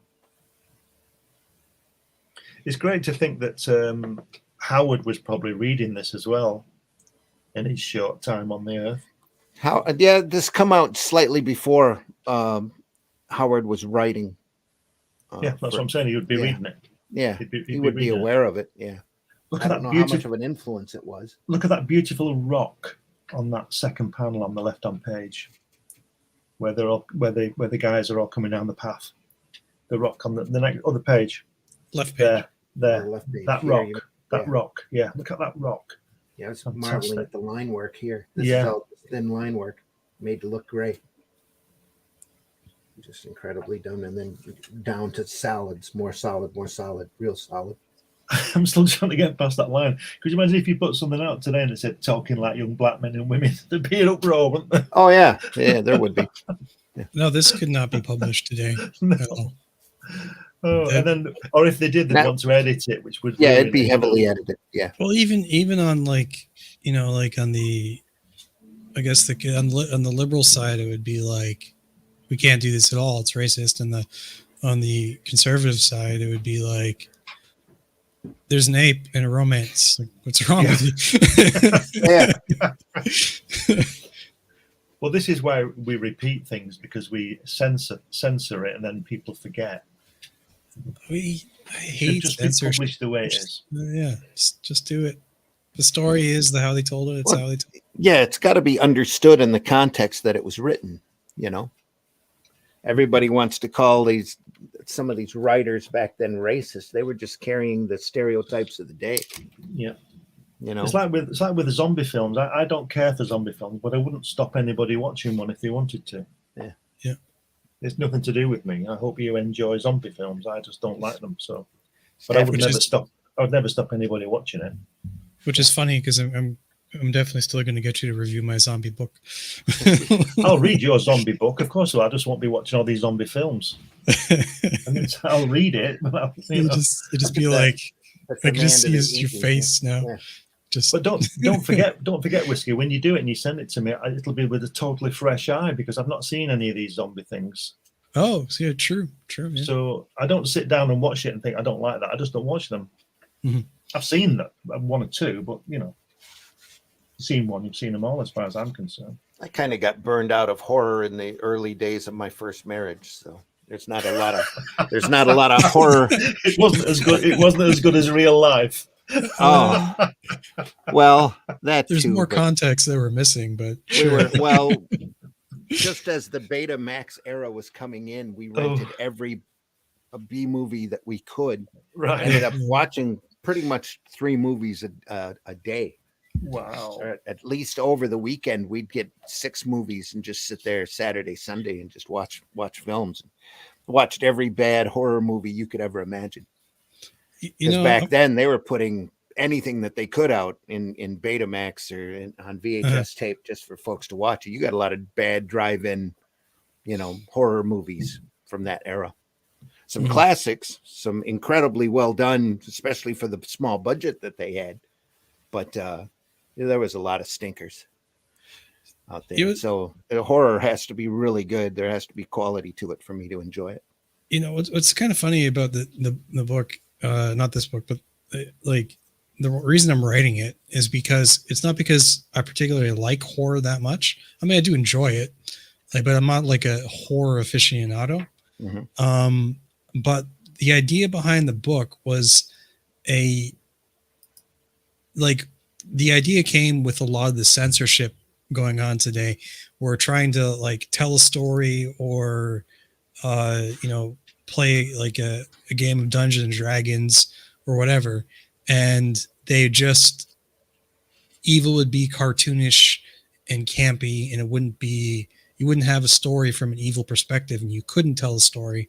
And I got so frustrated with it. I'm just like, I'm going to write a book about it. Right. Yeah. Well, that's good. Not that I have a particularly crazy love for, the macabre or grisly looking things. There's a time and place for everything, Look at that guy banging on that wall.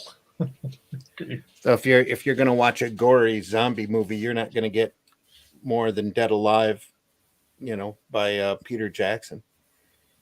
That was a low budget zombie film that, or Ario Argento's zombie film from the 70s. Right. That image still haunts me to this day. The movie poster of the zombie face with the maggots coming out of the eye socket. I can still see it in my head. There was some great cinema back then, and a lot of schlock. All the Herschel Gordon Lewis movies, and that guy watched all of that 10,000 Maniacs, all of that stuff. Blood-sucking fiends. Yeah. 10,000 Maniacs, and I was one of them. Exactly. Look at that. Look at that composition working there again. Just amazing. Wow. Good. Look at the leopard here. Leopards. Angry bull ape. What a page. Just what a great page. Yeah. Look at that.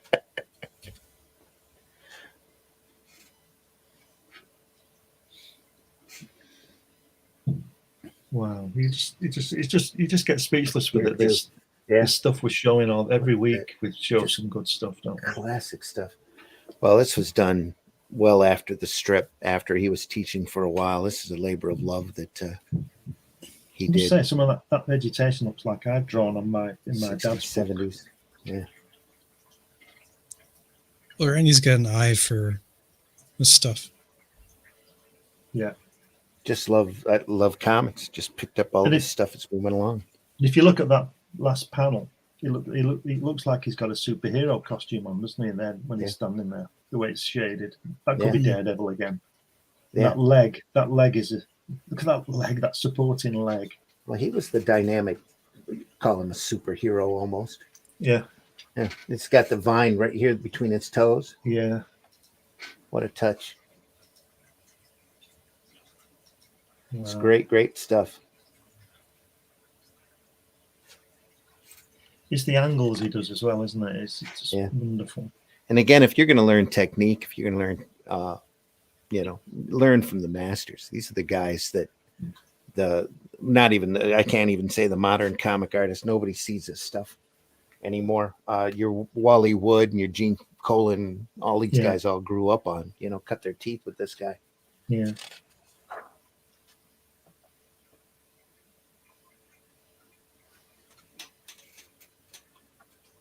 Look at that.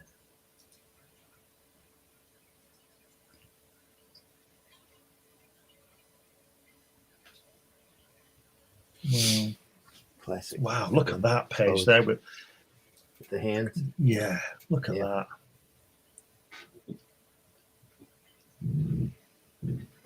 He must have thought, I just feel like drawing a hand. I'll just draw a I'm hand. sure that figures into the story. Yeah. Wow. Almost a counterpart to Saber. It's alive, isn't it? Because if you follow that vine, it really does wrap around those lines and then through his fingers, and it's moving. It's moving. It's that red weed again. Mm-hmm. Wow.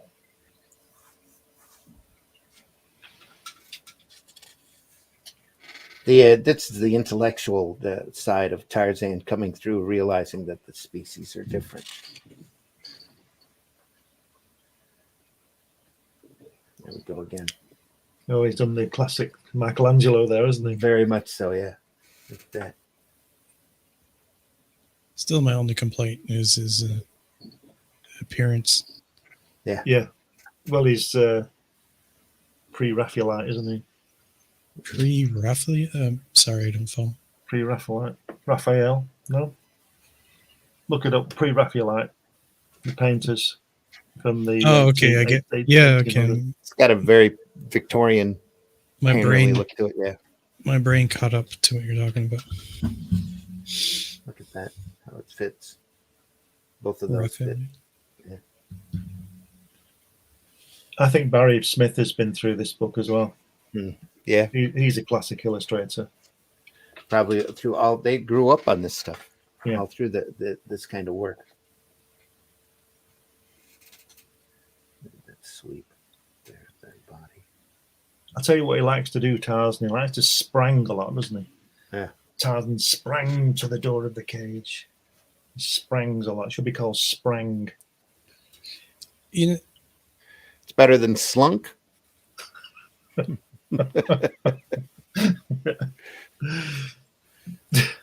do you think is has more physicality in their drawing? This gentleman here or Colin? They have their pluses and individual good points. A good question. Yeah. Good question. That I would say this guy, Burne Hogath, but it's a good question. That's I have to think about that one. Everybody's got their pluses and minuses. That's the whole part of getting and showing off stuff like this, is you get to see. But they've all got one common. They've all got one common denominator, haven't they? And that's that they're all brilliant. Yeah, they're all masters of this stuff, the sequential art stuff. Yeah.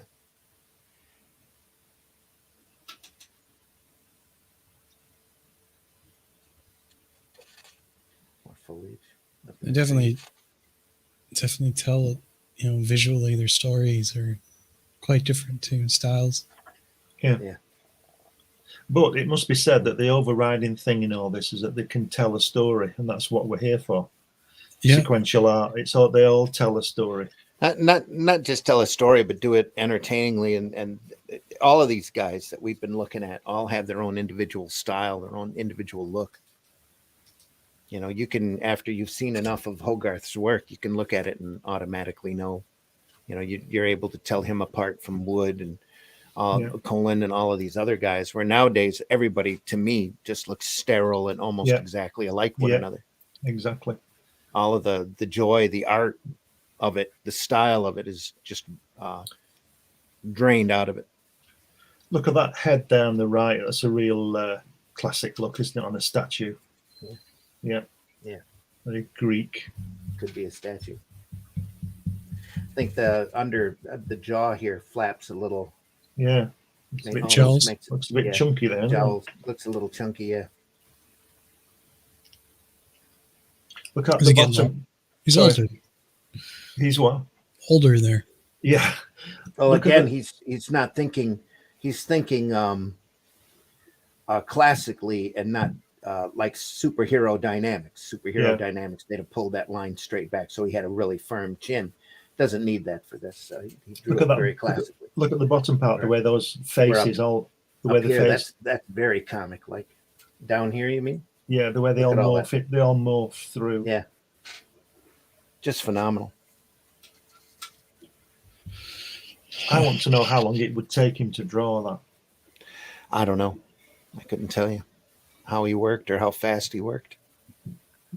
And again, this is an experienced, he's been teaching for a couple of decades at this point. The capture of Tarzan. He frames everything with the vine, doesn't he? Look at that, perfect. The frame of it. It's, Here too, yeah. no, yeah, on the left hand side, I was just saying that he's left the bottom part open for the text, and the rest is framed by the vine.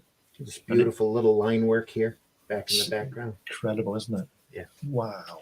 Just thinner lines, drops it right back. Those birds are phenomenal. Just everything on this works. Not a lot of detail, but a lot of little lines here. There is some detail there, but there's also some great negative space working. I love the way Solid. that he likes to draw. Like in these 3 panels, he's done the same thing. It's like you're up in the tree 20 feet up in the air. Yeah. Yep.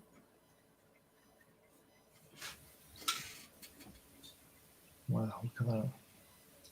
And here your ground level, looking straight out. You're about mid-level here so that you can see both Tarzan and the natives. Yep. Book 2, The Capture of Tarzan.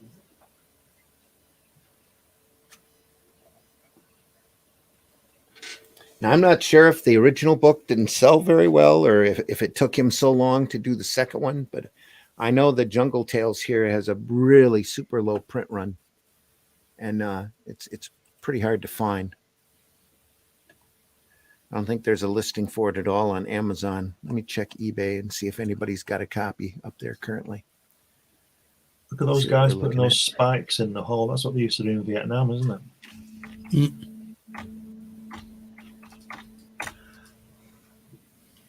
Wow. What I found interesting about the whole Vietnam thing is that they used to carry these, I guess the Vietnamese, they have these like sticky leaves, right, on a stick, and they just cover it with sap, and they would like see a bird or something, and they'd just be on the move through the jungle, and they like swap or flap the bird with the stick, and the bird would get stuck to the stick.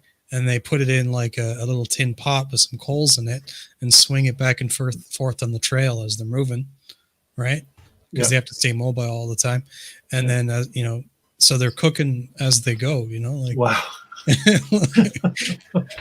Somebody currently has a copy of this book on eBay that they're asking $37.88 for. Buy now. Wow. That's not bad, is it? Is it in good condition? I think that's lower than what I paid for it. Look at that. That page there we're looking at is 4 panels, isn't it? Yeah. Joined by the vine, by the tree and the vine. It's 4 panels, really. It's him and the guys digging and finishing it off. Swings up. God, it's wonderful. So, are they trying to catch Tarzan or not? I'm not sure. It looks like the book looks like it's in the same shape as mine. It's a little tufted up on the corners.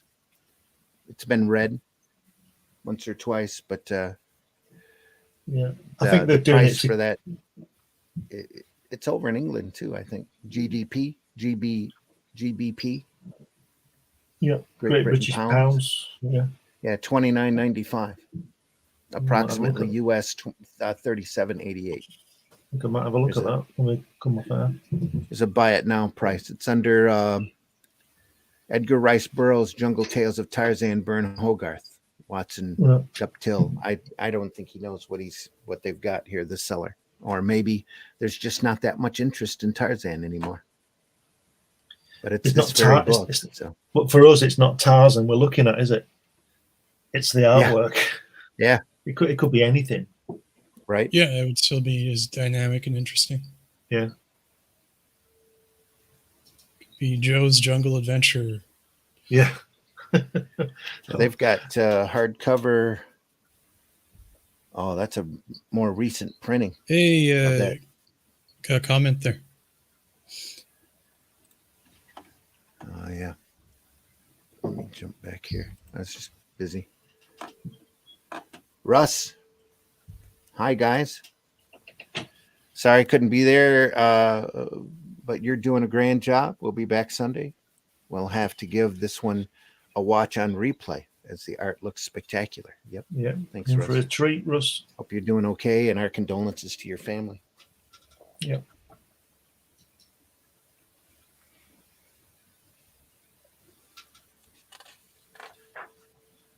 Thoughts and prayers, my friend. Yep.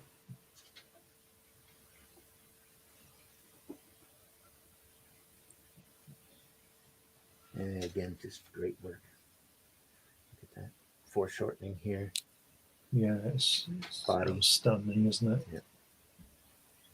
Could be Daredevil again here. Yeah. Spider-Man. Spider-Man, yeah.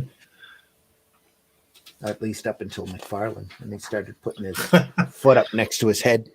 Yeah. Look at that elephant. Just beautiful. Negative space here. Again, it stops the eye moving past, doesn't it? That negative space Yep. on that vegetation there. It stops you doing it. Yep. It's lovely. What a great angle again. I just want to see them full size. Yeah. I want to hold it in my hands and look at the line work and the ink on it. That's what I want to do. You know, get it right up to my face, you know, so I can see what's going on. Oh, look at that. Oh, That's the cover. look at Off that. the cover, I believe. Yeah. Yeah. I mean, I knew this guy was good, but I've not seen a lot of this stuff. Yeah.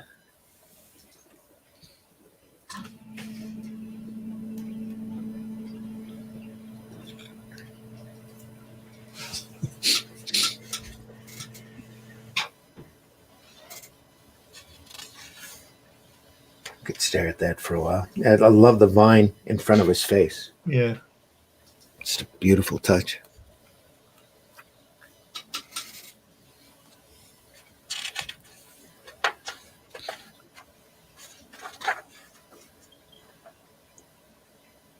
Wow.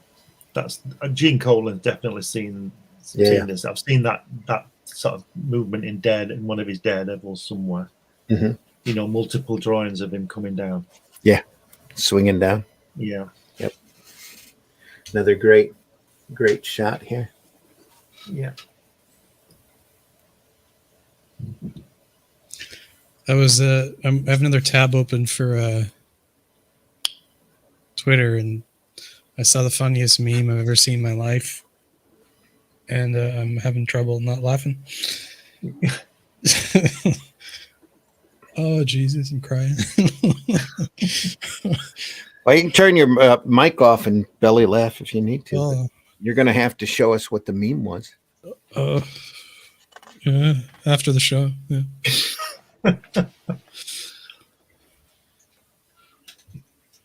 How to fight a Wow. rhino. Oh. Swing around on the horn. Ooh.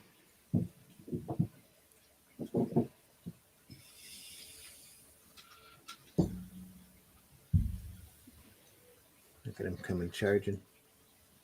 Just great. Negative space here.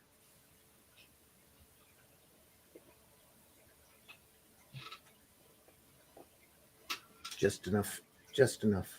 Buto the Rhino. Yeah.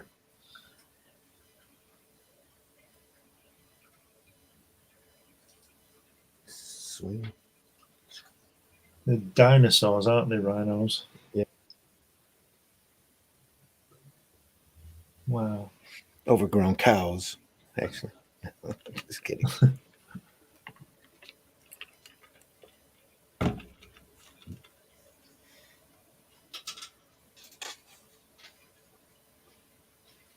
There's that page again.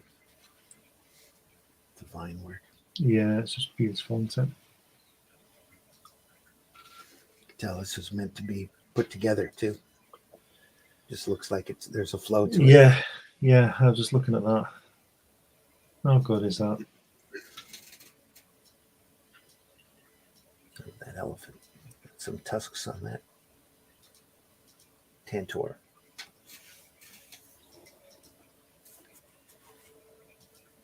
I do like I said, I do like the way he's sort of 20 feet in the air all the time. Yeah, always in motion. Yeah. I guess it's like swinging from tree to tree, right? Exactly. It's like your Tarzan, isn't it? Because you're up there where he would be, right? Observing all this stuff. But look at that left-hand side first panel where the elephant appears. Look at that on the other side. Here. No, the top left, top. That vegetation there, where your finger is there, and then he repeats it all the way through. It's the same idea with that. He always draws that plant open. He uses it as a device, like I say, but it's just absolutely brilliant. Yeah, he just uses it all the time. And like we said earlier, there's no panel that's boring. No, there's just so much going on. Again, yeah, it's just natural. Stuff. Yeah, everything's moving. Yeah. Speaking of moving, oh, look at that! Wow. Wow. Huh. There's like this trend going on. People are drawing what they call a elephant. I think Ethan Van Sciver started it or something. And, no idea. Yeah. He wanted to do a story off of an elephant that was actually hung. Yeah, and then for killing somebody. Yeah. One of the pieces of artwork, you almost swear that they saw this. Oh, that's possible. Yeah. I would imagine. Same pose, same. Nearly 1-to-1. If I can find it.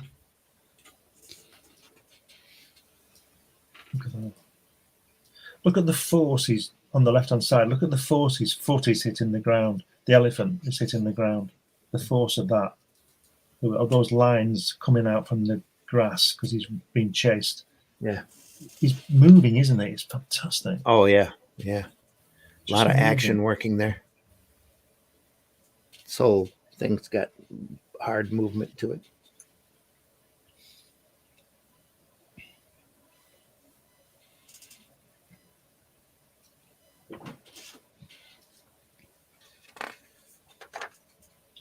So how old is Tarzan here? About 20, 21? In this story, he's probably pretty young. Yeah, maybe 21 at the latest. Right. He's late 20s, I think, when he starts becoming civilized. Right. Now he's aware of the natives here, so. But even they're different from him because they're black, aren't they? He's wearing that loincloth. Oh, yeah, yep. Yeah, that was all part of the books too. Wow. And again, that leans back a lot on that lack of sensitivity, cultural. I like the way where he's tied there, the like his little shorts. That figure is really wearing that leopard skin, isn't he? As these shorts, you know what I mean? You can see his body through them, skin tight type of thing, but they really are a different texture. And he is wearing them, if you understand what I mean. Mm-hmm. They're not just his body. He's got those little shorts on. You don't see that a lot with some comic artists. Yeah, they're just. Yes, I know what you're saying. Yeah. Okay, look at detail work here. The skins. Yeah. Just everything there. A lot of detail. I can't remember. Was it? I think it was Gene Colan was saying about you can draw the weight in the clothes. Yeah.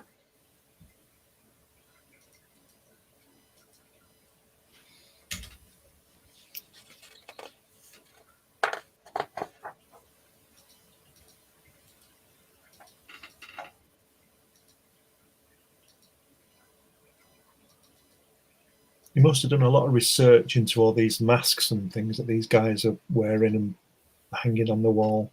Mm-hmm. He's probably had references for decades for this stuff. Yeah. And can't you tell he's got big blue eyes? Yeah. He's got those pale blue eyes.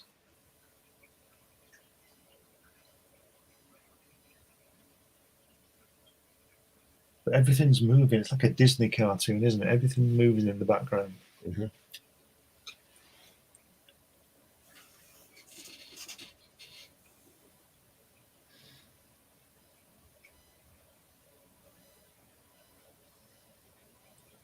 The guys are pretty mean with these spears, aren't they? Yeah. They're not the sort of people you want to come across. Oh no, they got you tied to a stick. yeah, tied to a stake. It's like, oh shucks, this is it. Doesn't last long though. He breaks free. Yeah. It's I don't know. Is the musculature of him now breaking free is? I know he's supposed to be physically fit, but the musculature here sort of stands out from the rest of it. Like he's breaking free, but he's not. It doesn't look as fit throughout the rest of the story. No, it's like he's called on that inner strength, isn't it? And he bursts out of him. Yeah. Because here he's looking quite a lot like Bruce Lee at the height of his career. Yeah, really skinny. Like just he swings to the trees. Yeah, He doesn't have a bodybuilder's body. He's got a gymnast's body. in other panels, he's just I don't know, just not as quite as muscular. Not quite as muscular. Yeah. Wow, that looks like a Barry Smith Conan page, doesn't it? Yeah. You're exposing everybody today, Randy. Mm-hmm. Well, that's the idea for the show, show this stuff off and let folks know that there's some incredible sequential art out there. You just have to go looking for it. Wow, look at that. If the modern stuff doesn't do it for you, which it's so substandard on a lot of this stuff anymore. You go out and you dig up this old stuff and realize why you're doing that, why you're here, why you love this stuff as much as you do. You can see the love on the panel, on the page. That guy there with that leopard skin on the top panel, it looks like a squid, doesn't it, hanging around his neck? Yep. It's alive again. Wow. It's pretty fierce, isn't it? There's a lot of damage going on there.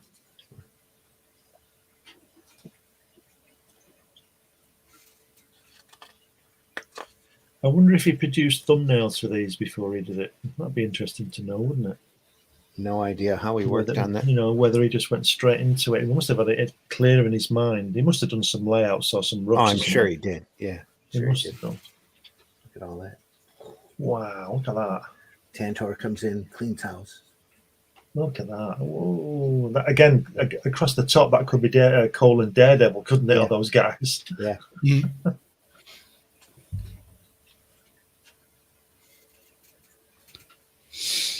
A lot of stomping done that day. Yep. Oh. The action here. Again, the action here. Those lines. Tantor, is that his mate, Tantor? That's his name. Yeah. It's the bull ape name for all the animals in the wild. And Tantor means elephant. Right. Wow. Wouldn't you love one of those framed on your wall? Jeez. Look at that. Look at the faces on them. Yeah. Yeah. Not quite in frame. He's to show movement, to show action. It's either he's moving already out of the frame. the guy at the top there with the face on his little staff thing, the mask is mimicking his mouth. You know what I mean? Yeah. Even that's alive. Yeah. Right. I love that cross hatching on that elephant. Mm-hmm. Standing up. Very tender. Yeah. Gray tone to it. Yeah. I'm not a huge fan when it's like, I'm not really a huge fan of cross hatching, but this is quite excellent. Yeah.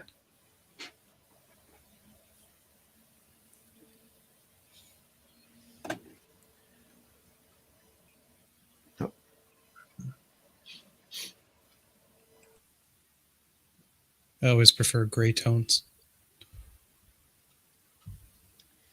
I like this line work, especially when it's done competently. You see the feathering here. It's just amazing. Sit there all day and work with that. That's just incredible stuff. All of this is line work sitting here. It's a great word for it too. Feather. Yeah. Well, you get a small enough brush, you get a wonderful width of line. You're going thin, thick, thin on this stuff.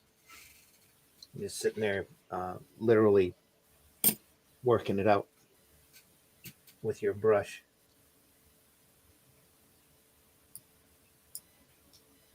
Then you go through pen line here. See the consistent. This line here was probably done by a brush, because you're seeing it go from thin to thick to thin. A lot of this is brush. Maybe all of it might have been brush. It's somebody at his tech level, he'd be able to hold that like a scalpel and get that thin line working like nothing. Get to a point where you're not thinking about it, and you're just doing it with the tool that you have there. All of this could all have been brushwork. The nice thin brush with a great point. I want to see the pencils on it. Yeah.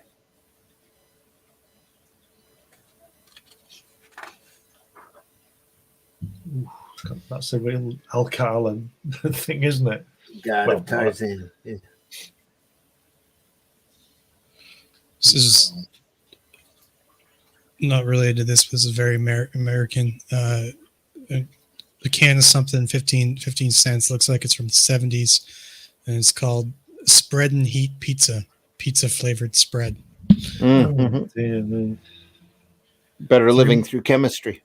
3 minutes ago, this hot pizza snack was just a slice of bread. Yeah. Oh, dear. Doesn't that sound appetizing? It's reading.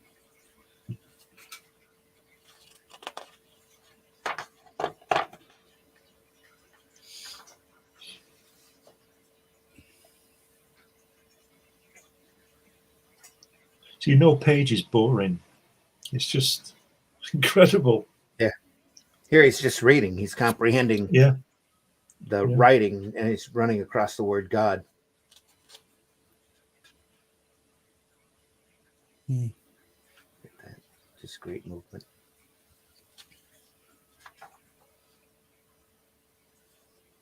So most of the apes are his friends then. Yeah. It's just the odd one who comes along and causes a bit of a problem. His mom picks him up, and he gets bullied by the main ape because he doesn't like him. He's thin. He's spindly. Should have never been cared for in the first place. Should have just been left in the jungle to die, because you know he just looks like a anemic, hairless ape to them. Yeah. But here, because of his intellect, he starts running rings around them, and he ain't from around here. The bullying, it really, some of that bullying is deserved, because he starts playing around. Once he realizes he's smarter than the apes, he starts screwing with the old man pretty hard, playing a lot of practical jokes on him and pissing him off and staying barely out of his reach. You'll know what I mean here, Randy. Look at that, the page that you just pointed out there. Look at the first panel where look at the silhouette of his leg. That's a real Wally Wood leg, isn't it? It is. Yep. That black, the way he's black, they put the black in and everything. Mm-hmm.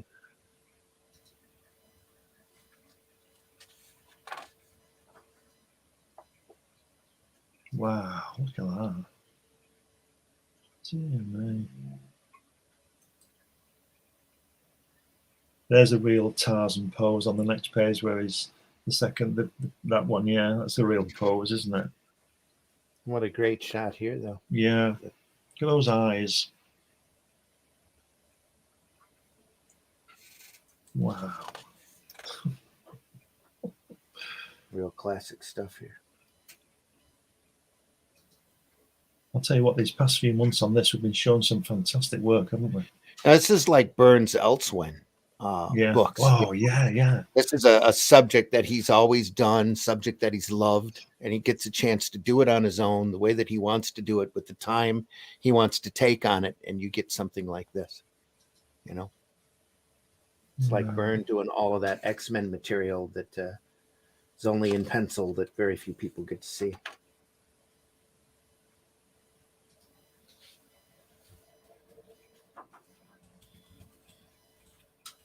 Very dynamic pose there. Fighting the chieftain. His head's a little big on that bottom illustration regarding the top one, isn't it? On the other, not on the other page. Look at that size of his head on that drawing. Then look at the one above it, which is more proportional. Yeah. But again, just look at the dynamics here. You're looking down almost onto this Tarzan figure and straight across at the warrior. Yeah.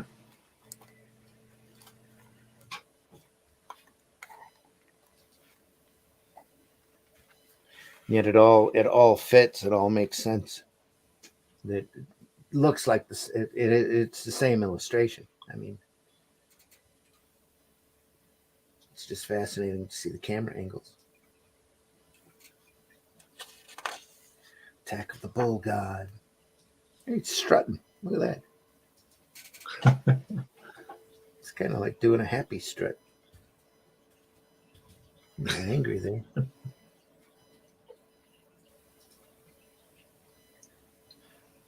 Look at the behind him on the on the strutting pose. Look at the wood, the ladder.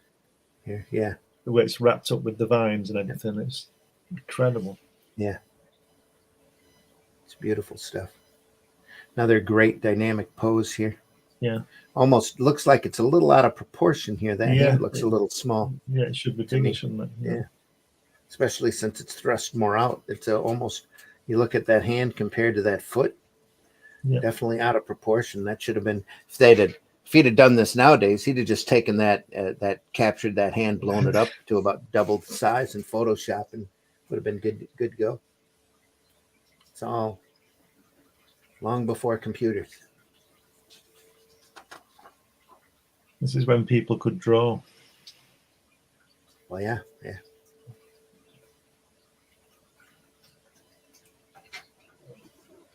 We are over the 2-hour mark. So we probably need to finish this up. Just as we turn to a great page. Look at that bridge. Oh my God. Just amazing. Right there. Look at the pose is so it's dynamic, but it's natural, you know. Yeah. Just to get him swinging here, the movement. Just what a great set of pages again. We should end here. We should come back. Stop. Just look at the relaxed pose here. I'm hoping if I can get through my comics this next week that we'll look at William Kaluta's shadow material. Well, could we not finish this and tag that on the end of it next week? I mean, leave it here. There's a lot to go through. There is a lot to go through. Wow. You know what we'll do? I'll pull out some other Tarzan material. Yeah, because I don't want to rush. I don't want to rush those last pages. There's been some great Tarzan illustrators, even beyond Hogarth. So if you haven't seen the Russ Manning Tarzans, they're more than worth your time. Just beautiful, beautiful stuff. I just love that lettering. Yeah, it's we're gonna mark it there. That way we can get Russ in on this too. Yeah, I think we'll should do Tarzan that again next week. That'll be great. We've been looking at Jungle Tales of Tarzan, as well as the Tarzan of the Apes hardcover book.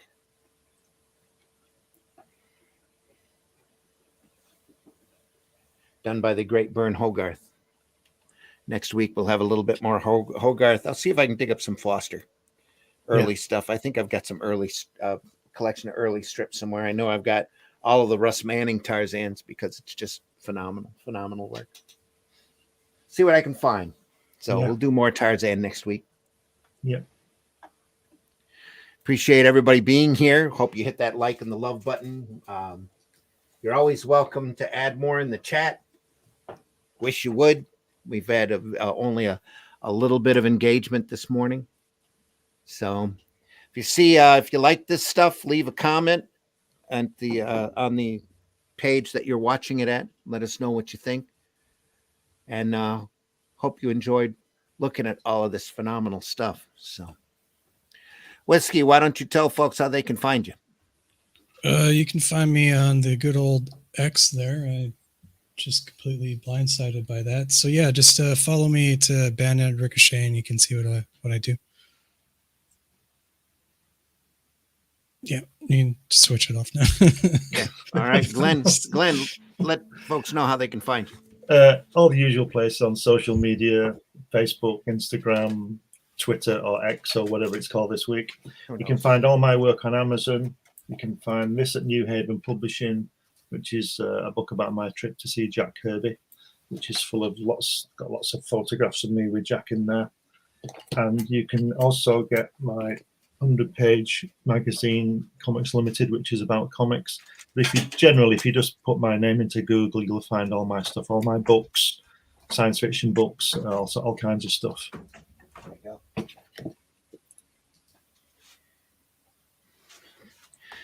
Yep. And I got to adjust my camera here. There we are. Let me swing this around. There we are. And folks, I've been your host, Randy Zimmerman. We've been looking at Burne Hogarth's Tarzan. We look at all sorts of sequential art here on this show, Comics by Night. We are archived over at the Indie Comics Network, over at the Comic Book Black Belt, over at the Randy Zim YouTube channel. Please go over there and take a look at some of the other stuff that we've looked at I think we've been doing this for almost a year now. Mm-hmm. There's some great stuff, and there's still more great stuff to come. There's so much phenomenal sequential artwork out there for folks to take a look at and enjoy. And we want to show a lot of this stuff off and let you know, or just to show you the stuff that really inspires us and that impresses us, the stuff we've learned from. And that's the best thing. The best way to do it here in this business is to look at other people's examples and figure out how they did it and do the same. So we also have a program on Sunday mornings at 9 a.m. called the Sunday Funnies that we run at the Indie Comics Network and the Randy Zim YouTube channel on my Facebook page or wherever. If you enjoyed this program, make sure you tell your friends so that they can join us as well. The more the merrier. Even though we do record this way early in the morning, we know that we're archived over there. The majority of our hits come from other folks that listen to us throughout the week. We deeply appreciate you as well. Don't be afraid to leave a comment in the chat. If there's an artist or a work that you want us to take a look at, we'd be more than happy to consider your suggestions. There's so much of this stuff we can't, there's no way we're ever going to be able to show it all. So there's always something to be seen, always something to be appreciated. And there's always good and bad points here as well. We're showing off the people that we love because we love this stuff, but you can learn from we can learn from the incompetence of others. That doesn't sound right either, does it? No, but we know what you mean. There's a teaching lesson in all of this stuff if you're open to it and you take a look at it and you pull what you need to from it and apply it to your own work, or if you're just entertained by it, that too. And also learn that the tools that these guys are using to produce this stuff as well. Yeah. You can find my work over at arrowcomics.store, arrowcomics.store. If you go over to Fund My Comic right now and take a look at the Out of Obscurity anthology book, I'll have some work in that as well, as we've more than passed our publishing goal. So I need to do a story that'll be in there that's not in the main listing. I'll have a story in there as well as my little cartoon monkey is hosting the entire book. That's going to be a lot of fun to do as well. And there's a lot more coming from Arrow Comics, arrowcomics.store. Take a look over there. So also take a look at the other programming over at the Indie Comics Network. I think you'll be happy with the variety that we have there and the amount of people that that are there as part of the network. They're all in this like we are, just to show off some great sequential art and to help folks along as much as they can to enjoy this art that we love so much. Chris from Red Dress Press has just popped in and says, "Oh no, I just came in at the end again." He actually listens to us this whole time. He just doesn't comment. Anyway, Chris, we're archived over there in case you missed anything. This Sunday on Sunday Funnies, 9 a.m. Eastern Standard Time, we're going through a book that they call The Marvel Vault. Oh, wow. Right. Museum in a book. The Museum in a Book. All sorts of fun stuff to take a look at. There are pencil reproductions of pencil roughs. There's a history of Marvel Comics through the 20th century. And there's a lot of just great stuff to look at. You're not going to want to miss Sunday's show. And that really caps off an entire month that we've been looking at this, some of the odd and more unusual Marvel comics out there over on the Sunday Funnies. So if you haven't seen those, go back over there and take a look at some of the stuff that Marvel used to print and print incredibly well. So, that's a big one. Yeah. They did a DC Vault too, but I didn't get that book, but I wish I had after I looked in the Marvel Vault, because there's a lot of really cool. Just pop back on Sunday and take a look. You'll be impressed. Literally, they're not lying when they say it's a museum in a book. So it's going to be a lot of fun. And if there's any time left over, we can talk about some Marvel stickers that have come out over the years. A great little sticker book that I found. So more fun to come, folks. So pop back here next Friday morning, Friday, 5 a.m. We'll be back here doing it again. Maybe Russ will be joining us then. Glenn will be back. Whiskey will be here. And so will Tarzan. So a lot more of that stuff to come. After that, and maybe the shadow work, if I can dig the William Kaluta material up, I want to go through the Toth Zorro book as well. So keep that pulp action hero theme working. So we'll see how that goes. Folks, appreciate you being here. Indie Comics Network, indiecomicsnetwork.com, arrowcomics.store for my material. You can always find me over on Facebook as well. There's Randy Zim over there, or Randy Zimmerman. You can go over there and check me out there, or contact me if there's anything you want us to look at or go over. We'll be more than happy to take your suggestions. So I think that's it. If you get a chance, go visit your local retailer, because there's all sorts of stuff, especially if your retailer's been around for a while. He's collected a lot of great material, and some of which has been sitting there probably for as long as he's been open. So go over there and take a look. A lot more than Funko Pops available over there. Some great sequential artwork over there for you to enjoy. You'd be amazed at the variety and the quality of the content, I'm sure. So if not, then ask your retailer for a suggestion, and I'm sure he'll help you, because he wants your money. So he'll help you find some great stuff. And we deeply appreciate everybody here again. We'll see you soon. I don't know what else to tell you. Buy independent, alternative comics, especially ours. Remember, hating ain't creating. And if you're working for a publisher out there that's telling you who you should or should not associate with, maybe you should consider where the actual hate is coming from. This we need to all get together in this business. This art form doesn't get the appreciation that it deserves, never has, and we need to. It's up to us to bring that attention in and appreciation up. So let's bury all the negativity and just produce some good comics. Hating ain't creating, as we like to say around here. So. Any last words, Whiskey? Anything you want to tell anybody? No, I'm just sidetracked by something else. Apologize, everybody. For a bit. Not a problem. Have a good day. We'll see everybody soon. See ya. Take care. We're going out with a disclaimer, a couple of little ads, and we'll see you soon. Since we're already 20 minutes over. So, but we love this stuff. Take care, everybody. See you later. The views and opinions expressed within the video content found on the Indie Comics Network are those of the speakers and do not necessarily reflect the views or positions of the Indie Comics Network or its sponsors. Have a question or comment for us to address on the show? Have a topic you want us to talk about? Email us at indiecomicsnetwork@gmail.com. Want your comics to arrive in pristine condition? Head over to GeminiComicSupply.com and save 10% on your next Gemini mailer order or anything in the Gemini Comic Supply store. Use coupon code RAGIN10. That's RAGIN 10. 10. Let's try it again.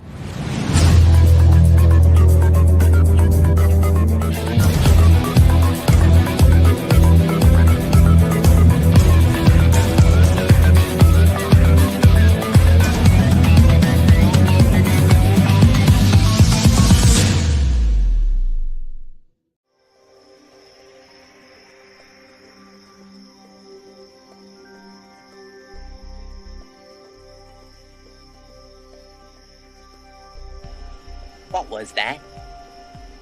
This is not a shoei. We need total concentration. Now, once again, this time, with feeling. Some men just want to watch the world burn. Can't nobody tell me nothing. How dare you? Get off my lawn.